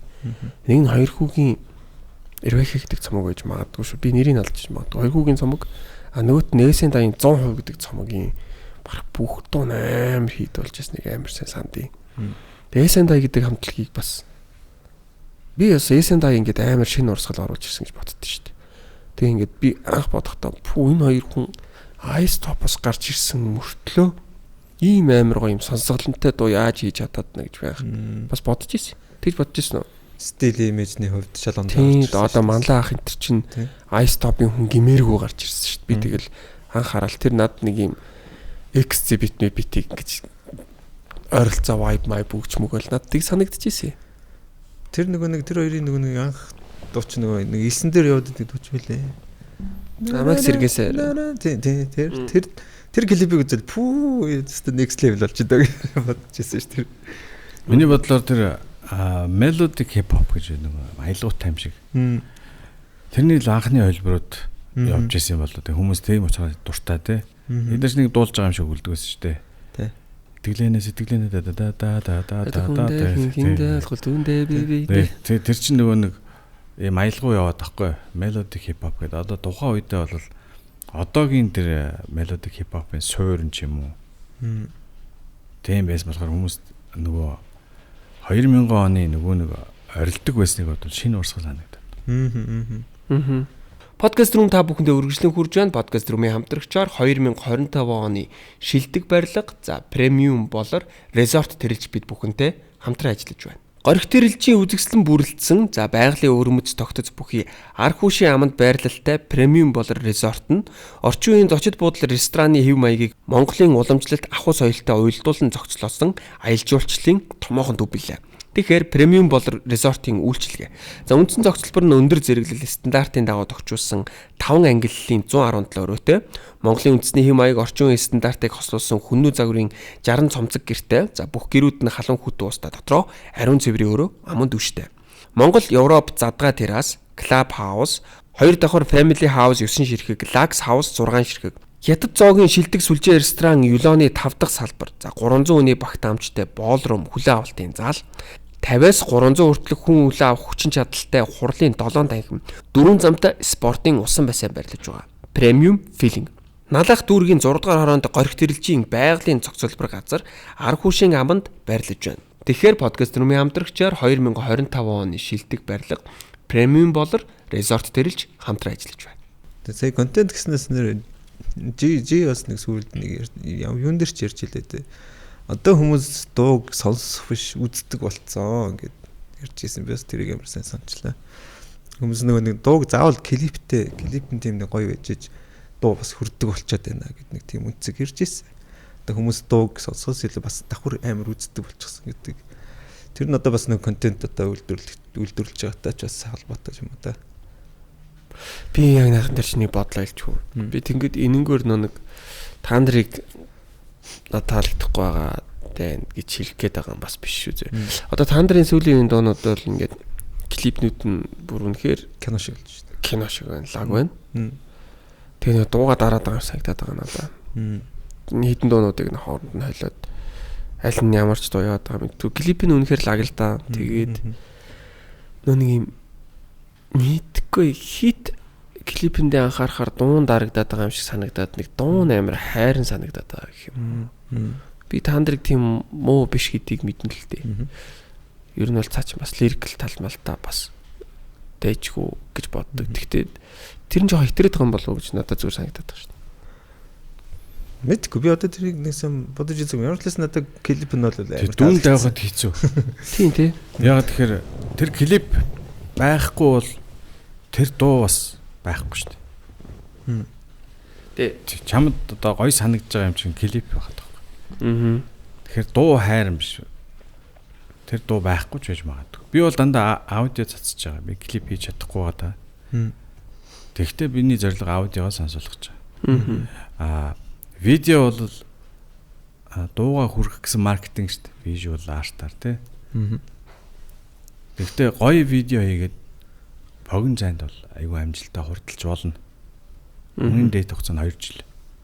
2 жилийн дараа видео сонирхолгүй болчихоор аудио цуг оршуулагдчихдаг байхгүй. Сул тал нь. Тийм тий. Тийм биш үү? Одоо ер нь яг миний ингээд ажилласнаар хуучин бол амар чанартай уран бүтээл гарч исэн болохоор бид нар бас хуучин дуугаа сонсоход амар тийм гоё байдаг гэж би боддتي. Жишээ нь одоо би бол одоо сүүлийн үед би яг сайна майна тэр мэг амар сонсдог байхгүй. Одоо сүүлийн үеийн дуунууд бол яг тэр үедээ нэг жоохон ингээд хэсэг нэг commercial ингээд амар явж байгаа тэгэл мартчихад байгаа байхгүй. Тэгэхээр ингээд хуучин дуунууд бол надад бол тийм амар клип гэж гисэн тийм чанартай дуунууд амар гарч исэн гэж би бол ажиглаад байгаа байхгүй. Одоо л хэтэрхий нэг тийм entertainment руугаа шилжээд одоо тийм контент руугаа шилжээд ч юм уу клип нь амар сүртэй бол нэг дуун яг энэ цаг үедээ нэг хэсэг нэг алж байгаа л буцаал унчаад байгаа байхгүй. Тийм тэгж бодож байна. Би бол тэгж ажиглаад байгаа. Би бол одоогийн хөгжмийг дүгнэлт тэгэхэд ашиг сонирхлын зөрчилтэй байхгүй. Яг тэгэхээр миний генерашн ч өөр фокустэй. Өөр таашаал авдаг тий. Тэгэхээр чинь би тэр үеийн тарихаар өнөөдрийн 18 дэх хүүхдийн хөгжмийг дүгнэн гэдэг өөрөө утгагүй. Яг л тухайн үед би 18-тай байхдаа өөрийнхөө хөгжмөө дүгнсэн. Тэр чинь надад ингээ насан туршид миний даал дохомсорт суудсан байгаад ш. Тэгэхээр чи өөр ирэхгүй хуучны доонууд сайн байсан гэдэг шүү дээ. 18 дэх хүүхд надад хүлээн зөвшөөрөхгүй шүү дээ. Яг л тэдний хувьд одооны доонууд сайн гэдэг бодлоо. Тэгэхээр эн чинь үеийн л ялгаа яваад байгаа. Зүгээр хөгжим бол хувьсан өөрчлөгддөг. Мөн чанар бол буцаад агуулга буцаад модонд орох цаг ирэхэд гарцаагүй. Хизээвэ гэдгийг л хэлж мэдэхгүй байна. Тийм учраас би дууныхаа агуулгаар анхаардаг миний нөгөө амт шим твэрэл байгаа. Одоо шүү дээ Кизахын бодлоор нэг юм бүр нэг төрцөн хипхоп хүн гэж байна шүү дээ тий. Бүр цусанд нь байдаг. Хипхопор сэтгэдэг. Тийм хүн гэвэл хэнийг хэлэх вэ? Би QTP-г хэлнэ л дээ. Tribe Called Quest гэдэг. Одоо old school анхны хипхоп тэр надад одоо анхны мэдрэмж тэр таашаалыг өгсөн тэр артист. Монгол хүн юм. Биш ээ, гадаад хүн. Би Монгол хүн. Монголоос уу? Тийм. Урлагаас уу? Хамаагүй. Хипхопоос уу? Тийм. Хипхопоос би мэдгүй. Тэнд яг тийм төрөлхийн хипхоп хүн гэж. Дило болох та. Байгаа гэвэл. За Дило бах ер нь танд яг яаж нөлөөсөн юм бэ? Яагаад таны бодлоор ингэ нэгт юм бэ? Би зүгээр тэр тайлбарлахад хэцүү. Зүгээр дууных нь үгнээс ингээл хэлчихэд ойлгомжтой болдоо байна. Хүн амьтан юу гэж бодвол бодох хүссэн зүйлээ би хийн. Хөмөрсөн тоогоон дотор хүжийн галыг ассан. Хүний гарыг харсаар өөрөө хөдөлж чадгаа байсан хөгжмийн үйлдвэрийн хөдөлгөөрийг ассан. Үзээд алдъя. Харин өчиг хэсгийг бүү бишээ. Үзээд алдъя.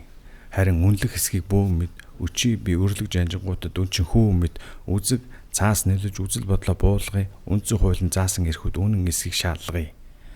Африк Жамайкаас гаралтай соёлын үрийг тари. Ардын урлагтайгаа хээлтүүлээд ашиг шимийн нэмий. Адар сүрэн ах шиг аяны дуураа байрын айхан малга аюулаас хамгаалах намайг шалга. Болдоо байна. Үүдэ мөнгөн аяг хадаг сүүгээ гэж. Оо ямар амар хөтэй те.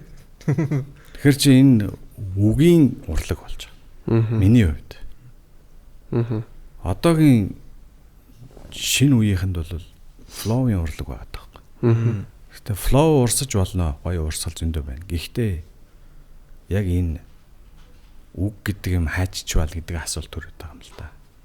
Тэгээд цагийн нэрхээр шинэ үеийг ойлгох бах, заавал юмыг болоог бахт нь төрүүлж энийг ингэж хүчээр ингэж мэтгэлцээд хэрэггүй бах гэж би боддог.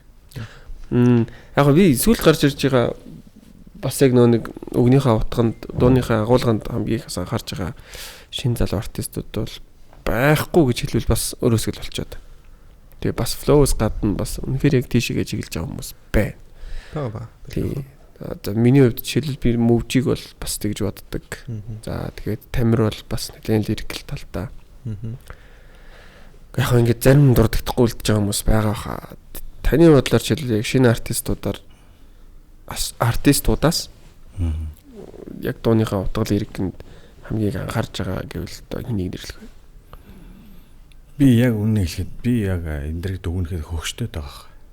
Үгүй би тэнийг дүгнэ гэвэл тэ зүгээр таны бодол тий. Харин тийм миний бодлоор би тэдний дуунаас нэг ч үг ойлгож чаддгүй. Миний дуу бол 8 настай болчихсон 80 настай хүртэл ойлгосоо гэж би ажилтдаг. Тэдний дуу бол флоу уурсаад байгаа болохоос яг юу хэлээд байгааг нь мэдэгддэг. Айгуу ганган гой флоунууд те. Урсгал урсаал амар гоё. Морин уурын флоу байдаг шүү дээ. Дандара. Энэ бол урсаалга. Гэхдээ яг юу хэлээд байгааг мэдэхгүй. Би тэгээд эндээс санаа аваад нэг сэдв рүү орчих уу. Тэгэлд. Соёл гэдэг үг байна. Би нэг нийслэлийн соёл урлагийн газар 4 жил ажиллахаас эхлээд соёл гэдэг үгийг одоо хүртэл судалж байгаа байхгүй. Энэ яг юу юм бэ гэдэг хариулт хайж байгаа. Тэгэд ингээ хайсаар байгаад би энэ бол хэл юм байна гэдэг үгэн дээр очисон. Хариултан дээр.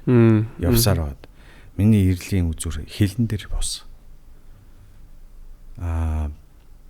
Ягаад гэвэл монгол хэл гэдэг бол бидний сэтгэж байгаа сэтгэлгээний зэвсэг мотор нь болж байна. Бид нэр одоо цай гэж бодсноор цайны тухай ойлголт төрж штэ. Тэ? Тэгээ энэ өөр үгээр нэрлэгдэг чайка байсан бол одоо орсоор ч юу лээ чай юу? Чай бид нар арай цайг арай өөрөөр бодчих واخгүй. Гэх мэтчлэн бид нар ингээд хэрглэж байгаа үг хэлээрээ дамжуулж сэтгэж эхэлдэг. Сэтгэж чаддаг гэсэн. Тэр сэтгэж байгаа хэлбэр бидний соёл байхгүй. Тэр сэтгэж байгаа формат нь бидний соёл. Солонгос хүн Монгол хүн хоёрын ялгаатай боддог байдал ерөөсөө хэлний ялгаа. Тэгээд бид нар яг тэр онцлог үндэсний онцлогоо хадгалъя гэвэл монгол хэлээр бодох хэвээр. Гэтэл одоо сүүлийн үеийн багаас нь англи хэл сурган ч гэдэг юм уу те багаас нь хятад хэлний сургуульд оруулдаг ч юм уу. Ингээд нэг хүүхдээ нэг 10 хүртэл юм 12 хүртэл юм уу монголоор бодох тэр зав чөлөөг нь өгөхгүй бид нар нөө гадаад хэл сурваллаг гэдэг нэг үе ингээд амьдарчиж. Тэгээ үр дүнд нь яасан гэхээр эрлийд сэтгэлгээтэй амар их хүүхдүүд гад ирсэн. Тэгээ багасаа унган англи хэлтэй гэдэг ч юм уу. Багасаа YouTube үзээд хэлд орцсон ч байдаг юм уу. Тэгэхээр тэдний чинь нөгөө нэг соёл нь яг монгол соёл мөн үү биш үү гэхээр эргэлзээтэй. Тэгэхээр чин team артистууд рэпер болохоор чинь ингээд амар гой флоу урсаад байгаа мөртлөө те гой монгол үг оруулаад айгүйх гой чимэгл дандаа чимэг маяг боловч сэтгэлгээний хувьд одоо би ойлгохгүй байна. Энэ яг юу гэлэх гээд байгаа юм. Тэ амар худлаа бахархлууд орж ирж байна. Маш худлаа. Ингээд одоо тэр сүүлийн кино шиг дуу монод ингээд бид нэр 100 жилийн өмнө яасан тэр буддизмд уусан шингэсэн үеийг л ойлгуулах гээд байгаа юм уу? Оройг сүм болвол социализмын үед шашны эсрэг тарих угаалтад номер 1 ашиглаж байсан зэвсэг шүү дээ. Гэтэл тэрний өмнөх 100 жил яасан гэхээр буддизмын философиг монголчуудын философор монголчуудын тархийг бас л угааж исэн байхгүй. Манжийн дарал үед. Гэтэл бид нөгөө нэг яг үндсэн бид нар хин юм бэ гэдэг асуулт байна. Тэгэхээр бид нар хин гэдэг хариулт олохын тулд яг энэ монгол үгээр сэтгэх хэрэгтэй байдаг байхгүй. Тэр бол бидний соёл. Тэгэхээр бид нар нөгөө айгүй олон юм соёлын дайралтанд нэрвэгдсэн ийм арт түм. Тэгээ буцаад нөгөө соёлоо олох гээд явж байгаа. Тэн дээр маш олон юм ирлээз юмнууд орж ирж байна. Сэтгэлгээний хувьд жоохон өөр. Тэгээд ийм хоосон ийм цээжэд дэлдсэн түүх их орон маш их байдаг. Хиймэл. Тэр нь бол одоо айгүй аюултай. Нөгөө нэг хиймэл юу цээжэд дэлдсэн кинконгууд айгүйх гараад улс төрд популизм гэж яриад байна шүү дээ. Энд ч үр дүн нэрс тэр багт. Гэтэл яг мөн чанартай тэд нэр монгол хэл дээр ямар хууль батлуулсан. Яагаад одоо хүртэл орс хэл үзээд байгаа. Тэ? Яагаад хүүхдээ 6 нас хүрэх багт нь хятад ханзны сургуульд өгöd. Ханз сургаад байна. Яагаад нөгөө монгол гэдэг сэтгэлгээг өвлүүлэх тухай өөр дөр хэрэгжүүлэхгүй. Тэгээд их орон гэж цээж идэлдээд. Тэгээд янз янзын гой ганган үгээр дуугаа чимэглээд юу нь мэддэхгүй зохиолоор дуу хийгээд шинэ үеийн толгойг мунхруулад байгаа. Энэ чи яг нөгөө сериосны хайж үзэх ёстой. Нухацтай ажиллах ёстой тийм зүйл гэж би боддог. Бас гоё л үнцгэн те. Тийм би гэхдээ нэг юмтай бол амар санал хэлж байна тийм. Би бас миний бүр ингэж амар сонин юм дандаа бодож явдаг юм. Сандлыг яагаад сандал гэд нэрлэлсэн юм бол доо. Би амар боддог байхгүй юу. Сандлыг өөрөөр нэрлэж болох байсан шүү дээ. За энэ зураг гэдэг нэртэй. Зураг аваад ирдэг гэж болно шүү дээ. Тэгэхэд бидний нэг бодогдох харах өнцөг шууд өөрчлөгдөж байгаа байхгүй тий. Тэрэн шиг юм шууд үндсээр нь нэг өстөд одоо таны ярьж байгаагаар бол би л тэгж байна. Бүр ингэж хундаамаасаа юм шал өөр ойлголттой болж өсөд байна гэж. Тийм сэтгэлгээнд нь яг үн тийм. Сэтгэлгээнд нь бид нар нөгөө нэг гадны соёлын англи ойлголтууд ингээ холиод өсгөчхөр. Тийм. Сэтгэлгээний хувьд нөгөө нэг эрлийз болчихлоор чинь. Тийм. Тий. Тэгэхээр соёл гэдэг үг яг энэ улс суурь нь хилэн дээр оршоод байна тий. Мэдээж технологиг би орчуул гээгүй л дээ. Facebook бол Facebook-оор явна, лайкаараа шеэрээр. Энийг орчуулчихаар манай хөлт битэрийн хооронд ойлголтын зөрүү гараад энэ харилцаан дээр асуудал үүснэ шүү дээ. Энийг бол орчуул гээгүй. Гэхдээ бид нэр монгол хэлээ сурах цагт нь гадаад хэл зааж болохгүй л гэсэн санаа явж байгаа. Гадаад хэлийг дараа нь тэр 12 наснаас хойш сурж болно шүү дээ. Сурвал соронд сурахгүй бол тэр л үз. Тэр алба биш байхгүй юу? Тэр хүн өөрөө амьдрах учраас хэрэгтэй бол өөрөө сурчин. Хэрэггүй бол тэгээд сурч чадахгүй. Хилэнд авьяас хүмүүс зөндөө өгдөг. Гэхдээ өөр нэгэнд авьяас таах шүү дээ. Тийм үстэй. Заавал нөгөө хүн болгоныг багасаа хэл сур гэж ингэж битээ дарамтлаараа эцэг эхчүүдэд хэлэх гээд байхгүй. Монголоор нь сэтгэж сургаа. Тэр айгүй чухал юм байна. Эрлийд сэтгэлгээтэй болчвол эргээд үр дүн бидний бүр хөгжирсэн өн гарч ирж шүү дээ. 20 жилийн дараа, 30 жилийн дараа. Гэхдээ хаадаг хүүхдүүдэд хүмүүжүүлэхэд яг баримталдаг зарчим нь юу вэ? Би яг үнэ хэлэхэд тэр үед зарчим марчим баримталж мэдгүй зөнгөөрөл өсгцэн л дөө. Одоо би бодож байхгүй. Би одоо хүүхдүүдээ улсын сургуульд явуулдаг. Хэрэгтэй бол өөрөө хэлээ сурна гэж. Тэгэхээр Монгол сэтгэлгээг одоо л тэр анги дотроо 50 60 хүүхд дотроо өрсөлдөө сургалдээ. Тэртээ дэргүй амьдрал өөр өрсөлдөн шүү дээ. Яахын нэг 15 хүүхд нэг анги суулгаад нэгэнд гараад яах юм? Бүх насаар тэтгэврт нь гартна авч явж чадахгүйгээс хойш тэгээд одооноос дархлааг нь үг гэж байгаа. Бас тий. Тийм тий. Бас тий. За. Энийг гадаад үзчихв. Одоо надаа өгсөн юм чинь. Манайд өгсөн юм чинь. Түрүүн шууд задлаг одоо гоё задлаад харчих гэж бодлоо. Тэгээд ерөнхий подкаст байна төлөвлөлт рүү орж ингэж хаа. Тэгээд за ингээд. Чи хүнээс захиа авч үзсэн үү? Захиа авч гоё юм урт ингээд бичсэн. Гараараа бичсэн. Үзээ. Хизээ авчихсан. 10 жилдээ авчихсан. 10 жилдээ авчихсан. Тийм бэ 10 жилдээ л авчихсан. Би яг тийм амар уртыг авч байгаагүй зүгээр мэдчилгээ маягийн захиал авчихсан. Захиа бол яг сошиал байхгүй үед технологи байхгүй үед хүмүүсийн харилцааны хамгийн нандин тийм сэтгэлийн утас байлаа те. Зөвхөн надаас зөвхөн тэр хүн зориулж унших. Зөвхөн түүнд зориулсан сэтгэлийн үг гараараа бичиж байгаа учраас хамгийн товч гэхдээ хамгийн нандин гэхдээ хамгийн уран хүний оюун ухааныг бас задлж чаддаг ийм гайхалтай харилцаа байсан.